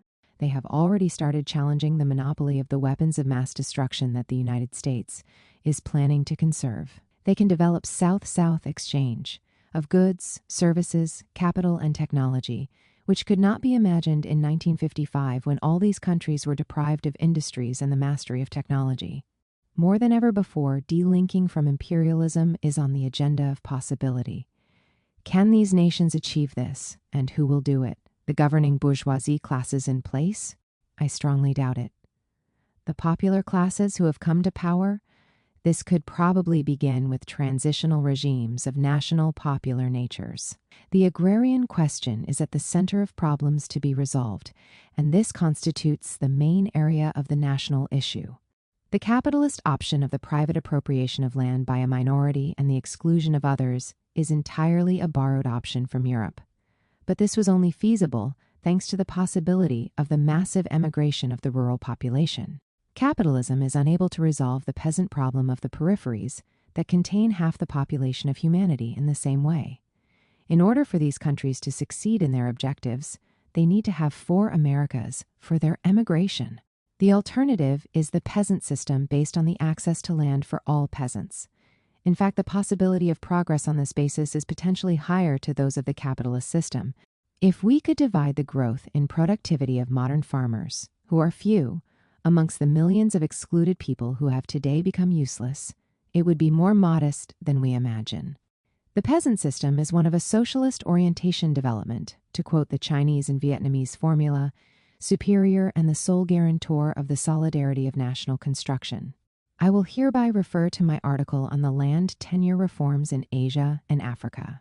Ref. Ending the Crisis of Capitalism or Ending Capitalism in Crisis, Chapter 5. National states. What is the way forward today? According to most of what is said today, national states can no longer be the place for the definition of major choices that dictate the evolution of the economic, social, and even political life of communities due to globalization, which is a product of the expansion of the modern economy. There can therefore be no alternative, as Mrs. Thatcher used to say. In reality, there are always other alternatives, which by their nature can define the action margin of the national state within the global system. There is no law of capitalist expansion which serves as a supernatural force. There is equally no previous historical determining factor to this inherent trends in the logic of capitalism are challenged by resistance forces that do not accept its effects. Real history is a product of this conflict between the logic of capitalism's expansion and the social struggles of its victims against the effects of this expansion.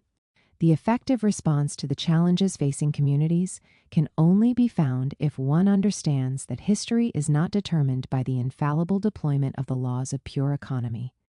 It is produced by social reactions to trends expressed by these laws, which on their part define all social relationships within the framework in which these laws operate. Anti-systemic forces, if one could as such qualify this organized, coherent, and effective refusal of the unilateral and total subjection to the demands of these so-called laws, in fact simply the law of private profit which characterizes capitalism as a system, shape real history as much as the pure logic of capitalist accumulation. They dictate possibilities and forms of expansion, which are then deployed in the areas which they organize. The future is fashioned through transformations in the relationship of social and political forces, produced on their part by struggles whose outcomes are not known in advance. This, however, deserves some reflection, so as to contribute to the crystallization of coherent and possible projects, while at the same time helping social movements to overcome the dummy solutions, where in the absence of this one, there is a risk of getting bogged down.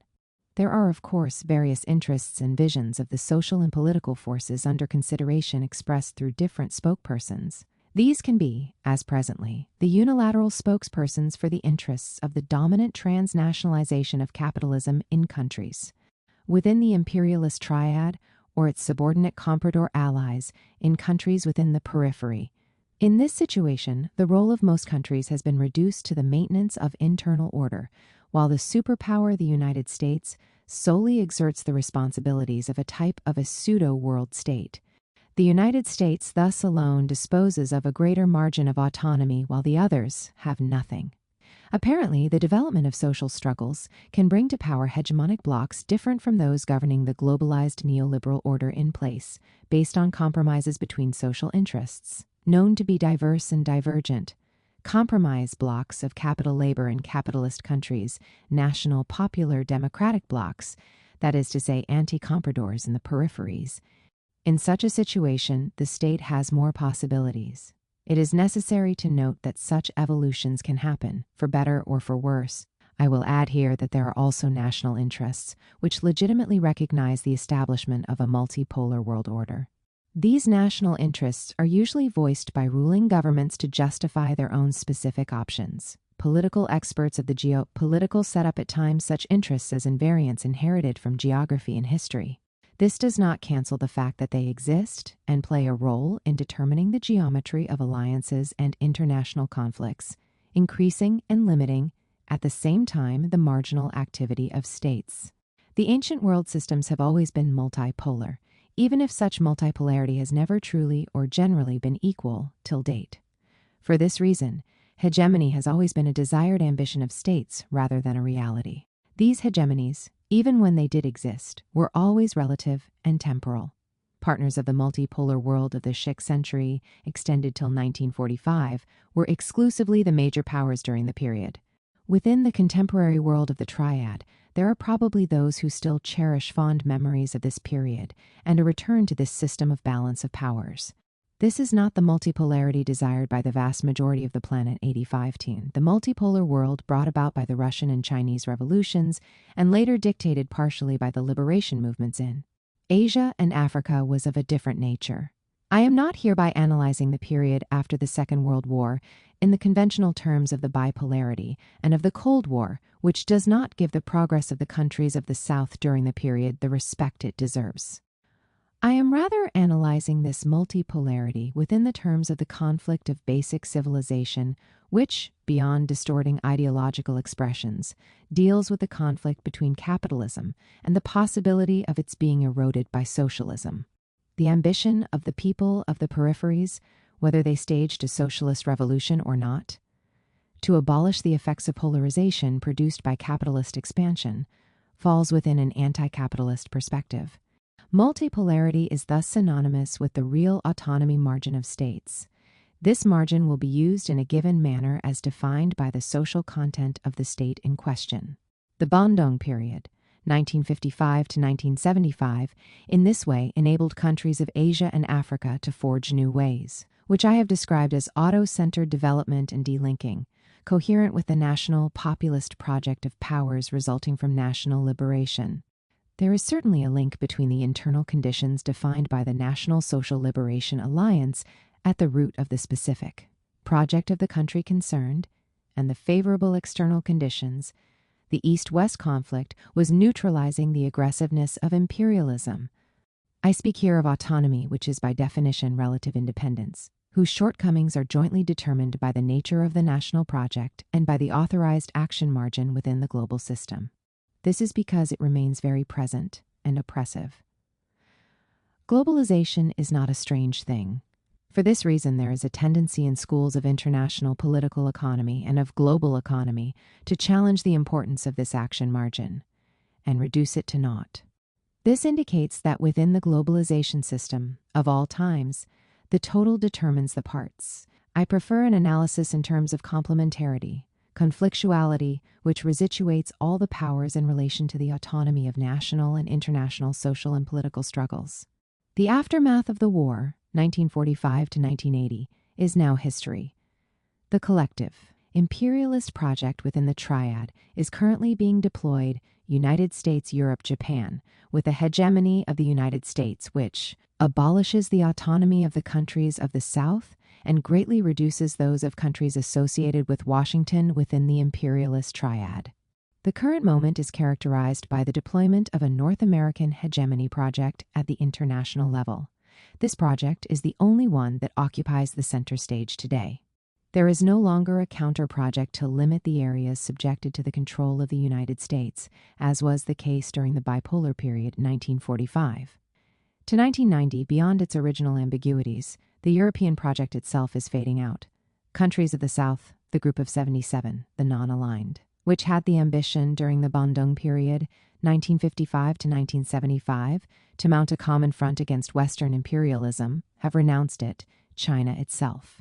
Currently acting alone, is only interested in protecting its national project itself ambiguous, and does not make itself an active partner of the transformation process of the world.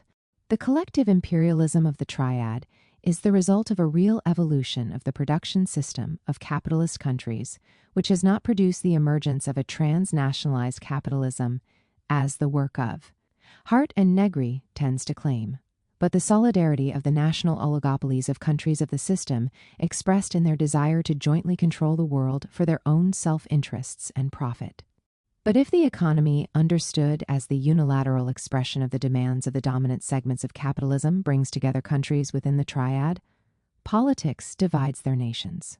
The deployment of social struggles can thus challenge the role the state plays at the exclusive service of huge capital in Europe in particular. Within this hypothesis, one would expect once more to see the emergence of a polycentrism granting Europe a considerable margin of autonomy.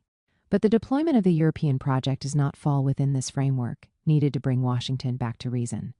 This project is nothing but a European wing of the American project.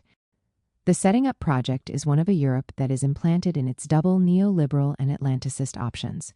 The potential, advanced by the conflict of political cultures, effectively requesting the end to Atlanticism, remains undermined by the options of a vast majority of the left wing, in electoral terms the European socialist parties, rallied behind social liberalism. These terms are in themselves contradictory, given that liberalism is in itself non-social or even anti-social if not reactionary. China and Russia are the two major strategic opponents of the Washington project.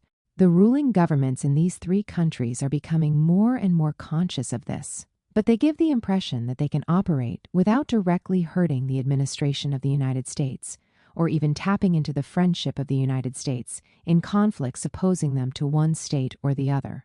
The common front against terrorism, which they all tend to adhere to, undermines things. The double game of Washington is clearly visible here. The United States, on the one hand, supports the Chechens, Uyghurs, and Tibetans just as they support Islamist movements in Algeria, Egypt, Syria, and elsewhere. And on the other hand, it waves the flag of Islamist terrorism in order to rally Moscow, Beijing, and Delhi behind it. Can countries of the South play an active role in the desired defeat of the military projects and ambitions of the United States? The people attacked are presently the only active opponents capable of curbing the ambitions of Washington. Even then, and partially by the fact that they are active and feel it, the methods used in their fight remain of questionable efficiency and appeals to means which will delay the crystallization of the solidarity of people of the North in their genuine fight. On the other hand, The analysis I have made of the generalized comprodorization of dominant classes and authorities in all the regions of the South leaves us with the conclusion that there are no great things to be achieved from ruling governments or those likely to be in place in the nearest future, even if they are, of course, fundamentalists, Islamists, Hindus, or ethnic groups. These governments are certainly shaken at the same time by the unending arrogance of Washington and worried by the hostility, not to say hatred, of their peoples towards the United States. Is there anything they can really do other than to accept their fate? For the time being, the South in general no longer has its own project, as was the case during the Bandung era, 1955 to 1975. No doubt, the ruling classes of countries qualified as emerging China, India, Korea, Southeast Asia, Brazil, and some others have objectives they have set for themselves and which their countries are working to achieve. The objectives can be summarized as the maximization of growth within the globalization system. These countries have, or believe themselves to have, a negotiation power that will enable them to benefit more from this selfish strategy than from a vague common front established with countries weaker than them. But the advantages they could get from this situation are specific to particular domains they are interested in, and do not oppose the general structure of the system. They are thus not an alternative and do not make of this vague project an illusion of the construction of national capitalism, a consistency that defines a real community project. The most vulnerable countries of the South, the Fourth World, do not even have their own similar projects, and the eventual product of substitution, religious or ethnic fundamentalism, does not merit to be qualified as such. Moreover, it is the North that solely takes the initiative to set up for them, one ought to say against them, their own projects, like the European Union, ACP Association, and economic partnership agreements called upon to replace the Cotonou agreements with African, Caribbean, and Pacific countries, the European Mediterranean Dialogue, or the American-Israeli projects in the Middle East, and even the Greater Middle East. The challenges facing the establishment of a reliable multipolar world are more serious than could be imagined by many anti-globalization movements. They are considerably many. For the time being, there is great need to rout Washington's military project. This is an indispensable condition to open up the much-needed freedom margins, without which any social and democratic progress, and any progress towards a multipolar construction, will remain very vulnerable. Given its inordinate nature, the United States project will no doubt collapse, but certainly at a terrible human price. The resistance of its victims, people of the South, will go a long way and will be strengthened as Americans will continue to be bogged down in the numerous wars they will be compelled to be involved in. Such resistance will end up defeating the enemy and perhaps awaken opinions in the United States, as was the case with the Vietnam War. It would, however, be better to stop the catastrophe sooner, a situation international diplomacy can do, especially if Europe takes its responsibility as a major player seriously. In a much longer term, another globalization will mean challenging the options of liberal capitalism and the management of issues of the planet through the collective imperialism of the triad within the framework of extreme Atlanticism or of its readjusted version. A reliable multipolar world will only become a reality when the following four conditions must have been fulfilled. 1.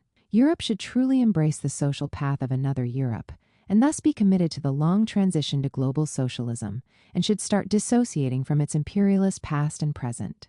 This is obviously more than simply coming out of Atlanticism and extreme neoliberalism.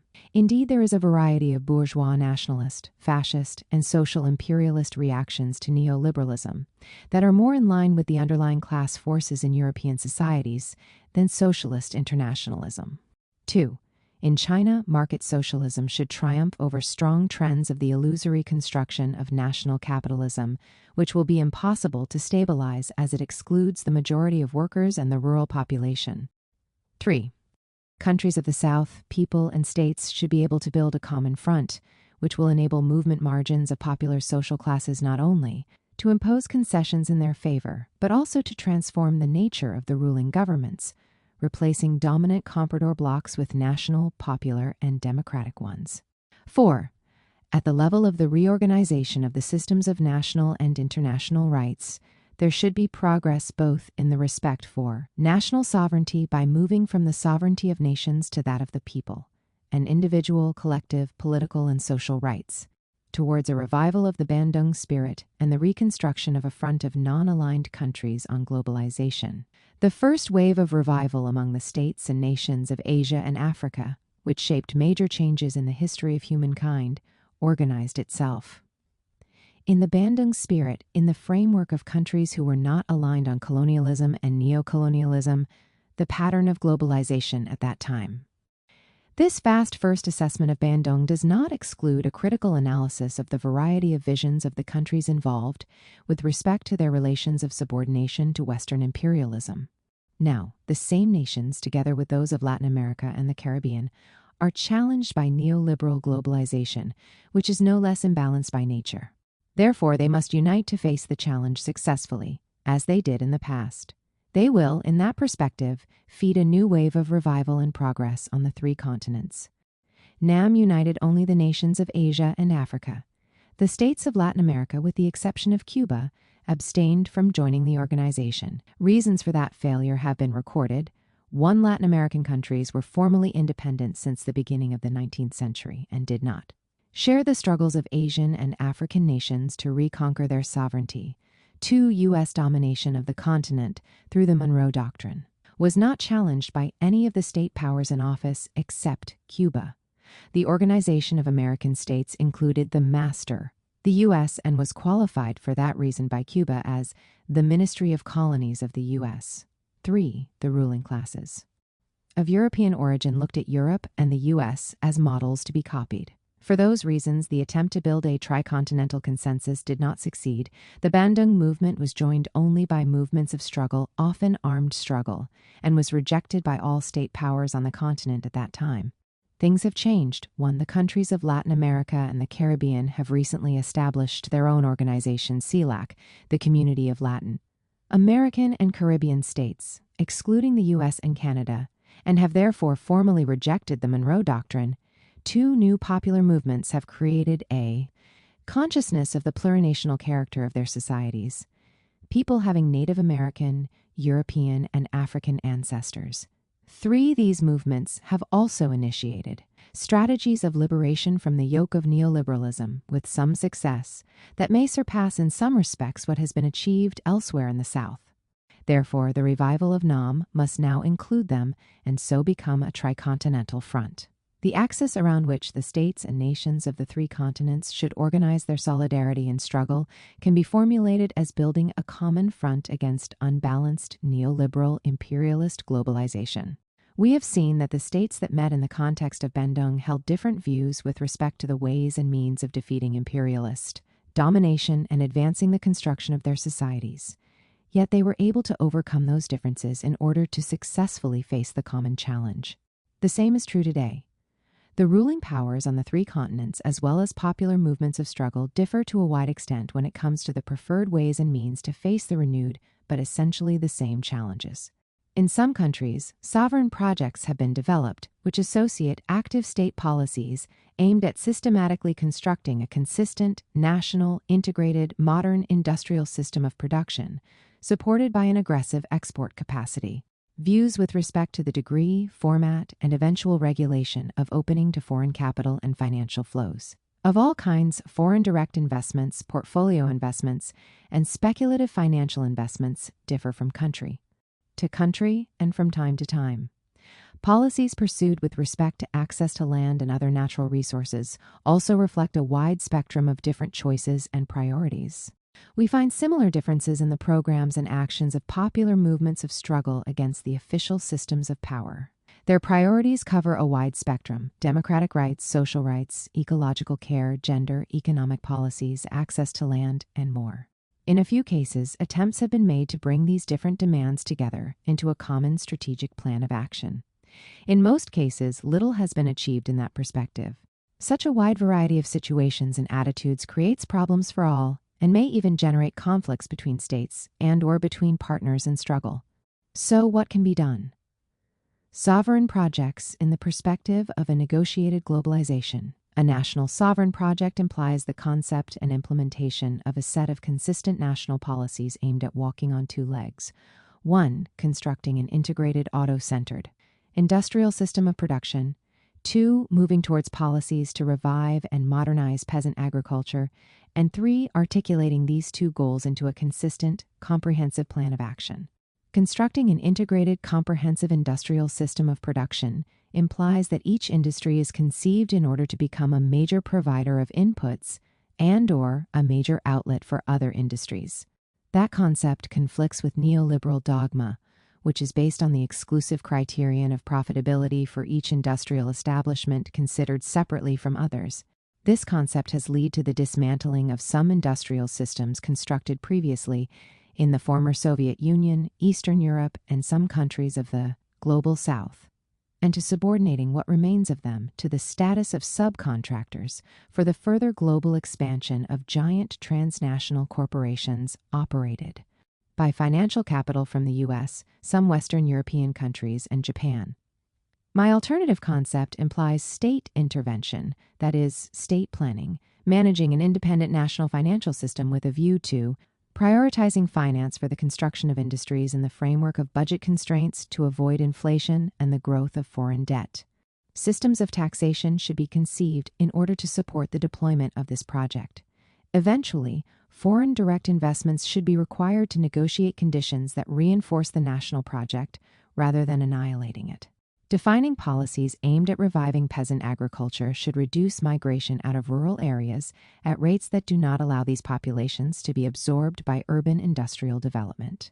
This target implies that land is not considered as merchandise, but as a common national good at the disposal of the whole population. It therefore implies ownership patterns that protect access to land for all peasant families on as equal a footing as possible.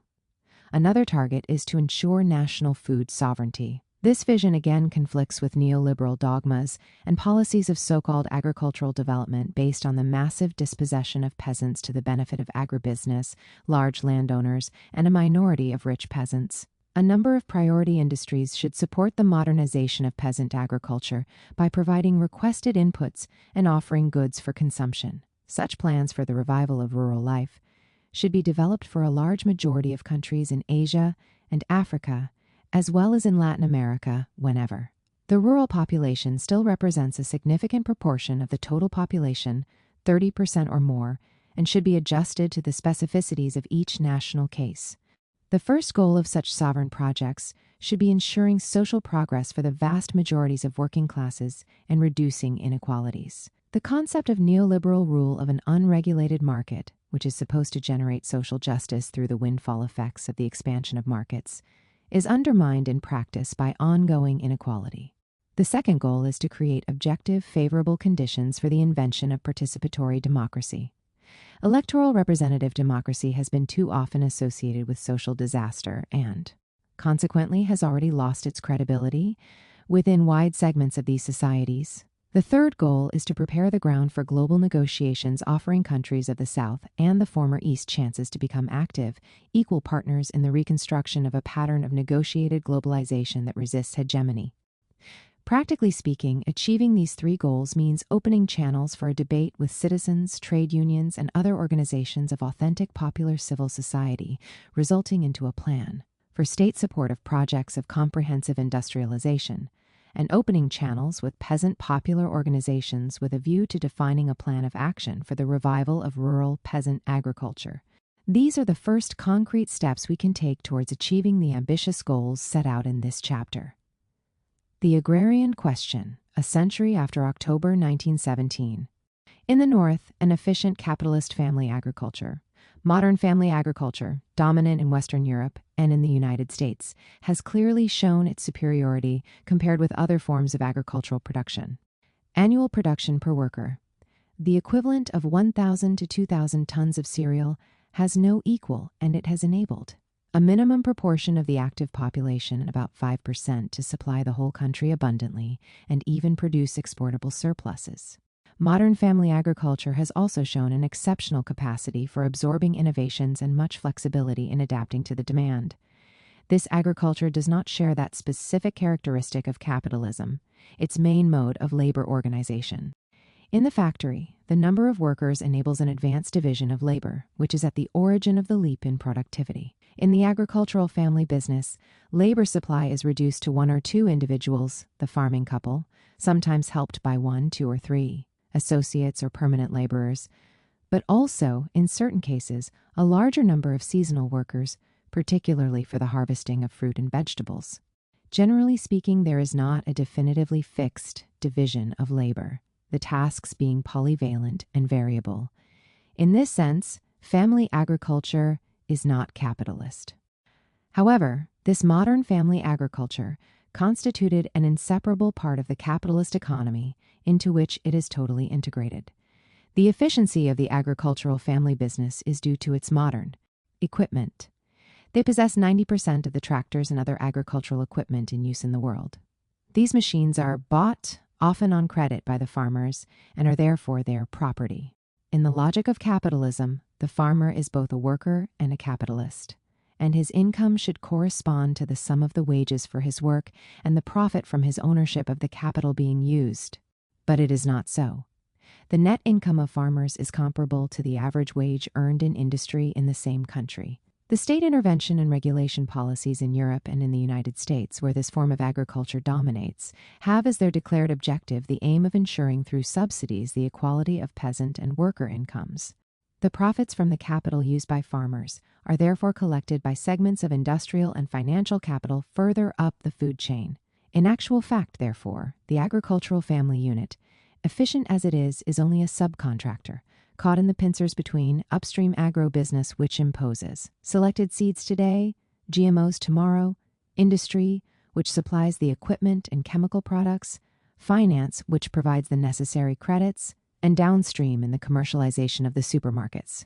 The status of the farmer is more like that of the artisan individual producer, who used to work in the putting out system, the weaver dominated by the merchant that supplied him with the thread and sold the material produced. Really existing socialism carried out various experiences in industrial forms of agricultural production. The Marxism underlying this option was that of Karl Kautsky, who at the end of the 19th century had predicted not the modernization of the agricultural family business, its equipment and its specialization, but its disappearance altogether in favor of large production units like factories, believed to benefit from the advantages of a thoroughgoing internal division of labor. This prediction did not materialize in Europe and the United States, but the myth that it transmitted was believed in the Soviet Union. In the South, poor peasant cultivators, as part of a dominated peripheral capitalism, peasant cultivators in the South constitute almost half of humanity, 3 billion human beings. The types of agriculture vary from those that have benefited from the Green Revolution, fertilizers, pesticides, and selected seeds, although they are not very mechanized, but their production has risen to between 100 and 500 quintals per laborer, to those which are the same as before this revolution, whose production is only around 10 quintals per laborer. The gap between the average production of a farmer in the North and that of peasant agriculture, which was 10 to 1 before 1940, is now 100 to 1. In other words, the rate of progress in agricultural productivity has largely outstripped that of other activities, bringing about a lowering of the real price from 5 to 1. This peasant agriculture in the countries of the South is also well and truly integrated into local and world capitalism. However, closer study reveals immediately both the convergences and differences in the two types of family economy. There are huge differences: the importance of subsistence food in the peasant economies, the only way of survival for those rural populations, the low efficiency of this agriculture, not equipped with tractors or other materials and often highly parcelized, the poverty of the rural world. 3/4 of the victims of undernourishment are rural. The growing incapacity of these systems to ensure food supplies for their towns, the sheer immensity of the problems as the peasant economy affects nearly half of humanity. In spite of these differences, peasant agriculture is already integrated into the dominant global capitalist system. I therefore qualify these cases not as examples of capitalist agriculture, but as those of agriculture in capitalism. Is the modernization of the agriculture of the South by capitalism possible and desirable? Let us use the hypothesis of a strategy for the development of agriculture that tries to reproduce systematically in the South the course of modern family agriculture in the North. One could easily imagine that some 50 million more modern farms, if given access to the large areas of land which would be necessary, taking it from the peasant economy and, of course, choosing the best soils, and if they had access to the capital markets enabling them to equip themselves, they could produce the essential of what the creditworthy urban consumers still currently obtain from peasant agriculture. But what would happen to the billions of non-competitive peasant producers? They would be inexorably eliminated in a short period of time, a few decades.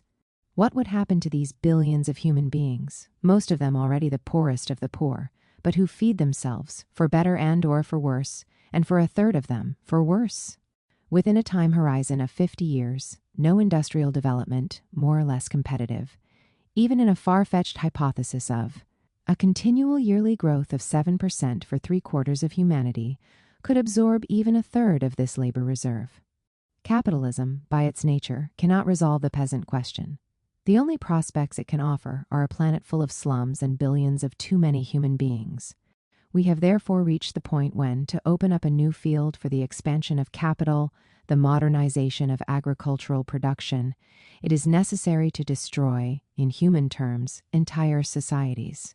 50 million new efficient producers, 200 million human beings with their families. On the one hand, 3 billion of excluded people on the other.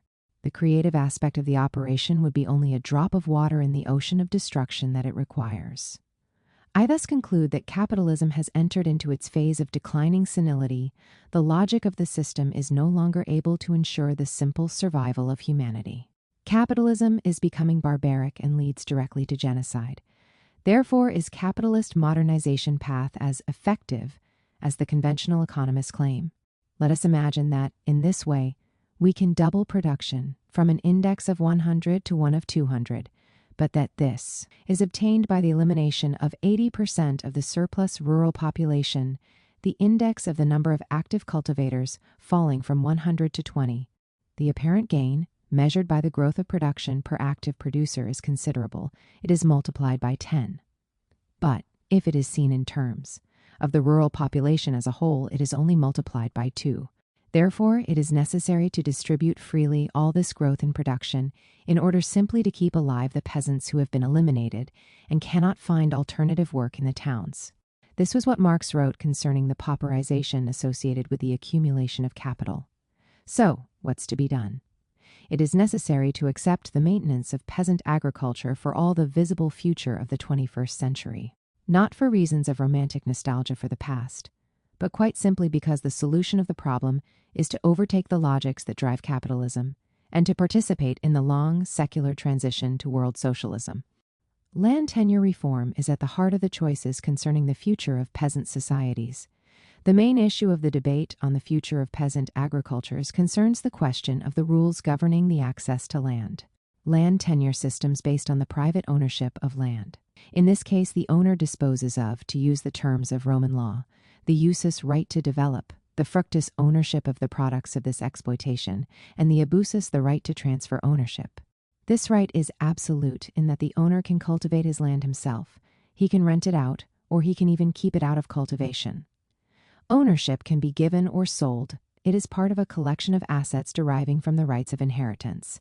This land tenure system is modern in the sense that it is the result of the constitution of really existing capitalism, starting from Western Europe and from the colonies of European extraction in America.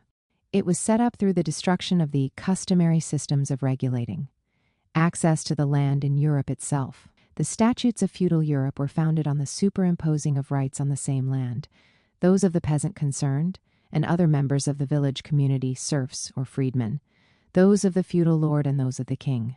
The assault on these rights took the form of the enclosures in England, imitated in various ways in all the European countries during the 19th century. Marx very soon denounced this radical transformation that excluded most of the peasants from access to the use of land, and who were destined to become emigrant proletarians in the town or remain, where they were as agricultural laborers or sharecroppers, and he classified these measures as primitive accumulation, dispossessing the producers of the land and the use of the means of production. Land tenure systems not based on the private ownership of land. This definition, being negative, cannot apply to a homogeneous group, for in all human societies access to the land is regulated, but this is done either through customary communities, modern local authorities, or the state, or more precisely and more often, by a collection of institutions and practices that concern individuals, local authorities, and the state.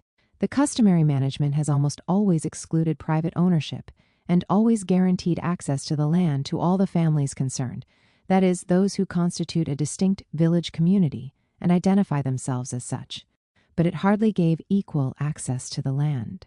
Customary management has almost never been that of independent villages, which were in fact nearly always integrated into some sort of state, stable or shifting, solid or precarious, but seldom absent. The usage rights of communities and of the families that compose them have always been limited by those of the state that receive tribute, which is the reason why I describe the vast array of pre-modern production modes as tributary. These complex kinds of customary management exist, at best, in extremely degraded forms, having suffered from the attack by the dominating logic of globalized capitalism for at least 2 centuries in Asia and Africa, and sometimes 5 centuries in Latin America. The example of India is probably the most striking in this regard. Before the British colonization, access to land was administered by the village communities, or more exactly their governing castes, excluding the inferior castes, the Dalits, who were treated as a kind of collective slave class, similar to the Helots of Sparta. These communities, in turn, were controlled and exploited by the imperial Mughal state and its vassals, rajas and other kings, who levied the taxes. The British raised the status of the zamindars, whose responsibility it was to actually collect the taxes, to becoming owners, so that they constituted a kind of allied large landowning class, regardless of tradition. On the other hand, they maintained the tradition when it suited them, for example, excluding the Dalits from access to land. Independent India did not challenge this heavy colonial inheritance, which is the cause of the unbelievable destitution of most of the peasantry and thus of its urban population. See India a great power? In Samir Amin, Beyond Us Hegemony, see references below. As a result, the private ownership of land is now applicable to most agricultural land, particularly the most fertile ones, in all Asia, except for China, Vietnam, and the former Soviet republics of Central Asia. There remain only the vestiges of para-customary systems, particularly in the poorest areas and those less attractive to prevailing capitalist agriculture. This structure is highly differentiated, juxtaposing large landowners, rural capitalists in my terminology, rich peasants, middle peasants, poor peasants without land. There is no peasant organization or movement that transcends these acute class conflicts. China and Vietnam provide a unique example of a system for managing access to the land which is neither based on private ownership nor on custom, but on a new revolutionary right, unknown elsewhere, which is that of all the peasants, described as the inhabitants of a village, having equal access to land, and I stress the equal.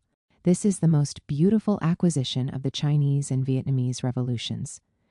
Mao Zedong is the first, and no doubt the only, followed by Chinese and Vietnamese communists, to have prescribed an agrarian revolution strategy based on the mobilization of most of the poor peasants, without land or other assets. The victory of this revolution made it possible to abolish the private ownership of land right from the beginning, which was replaced by that of the state, as well as the organization of new forms of equal access to land for all peasants. True, this procedure has passed through several successive stages, including the Soviet-inspired model based on production cooperatives. The limits of their achievements led both countries to return to the idea of family peasant units. Are they viable? Can they produce a continual improvement in production without freeing up too much rural labor? On what conditions? What kinds of support are required from the state? What forms of political management can meet this challenge? Ideally, the model involves the double affirmation of the rights of the state, the only owner, and of the usufructuaries, the peasant family. The state guarantees the equal division of the village lands among all the families, and it prohibits all other usage other than family cultivation, for example, the renting of land.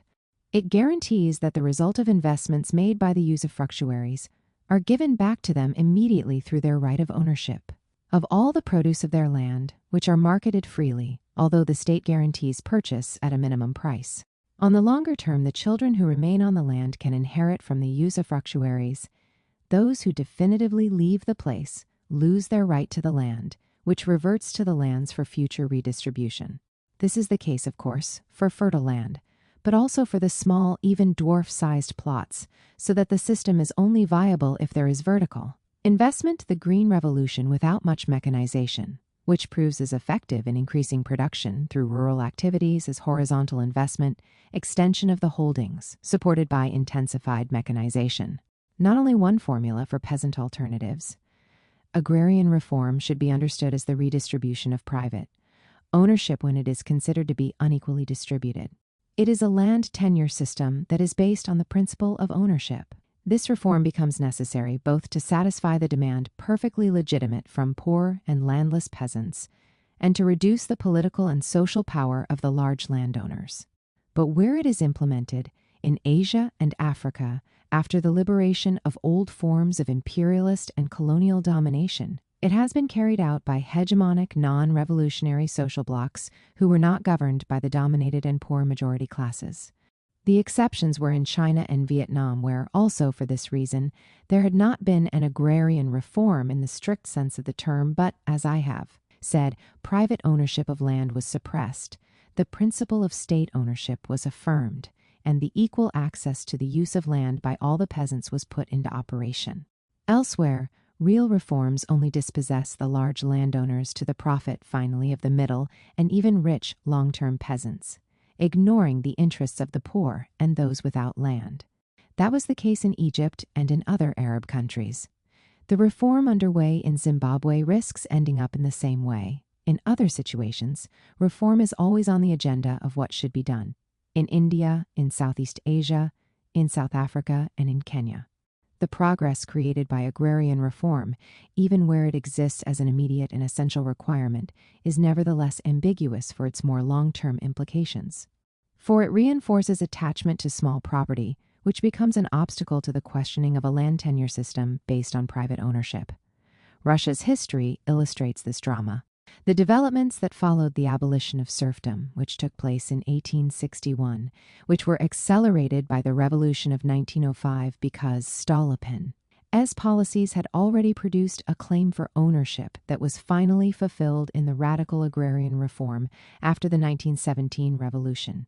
And, as we know, the new small owners did not enthusiastically renounce their rights for the benefit of the unfortunate cooperatives, which were dreamt up at the time, in the 1930s. Another path to development based on the peasant family economy of the generalized small owners would have been possible, but it was not attempted. Here we find the old debate.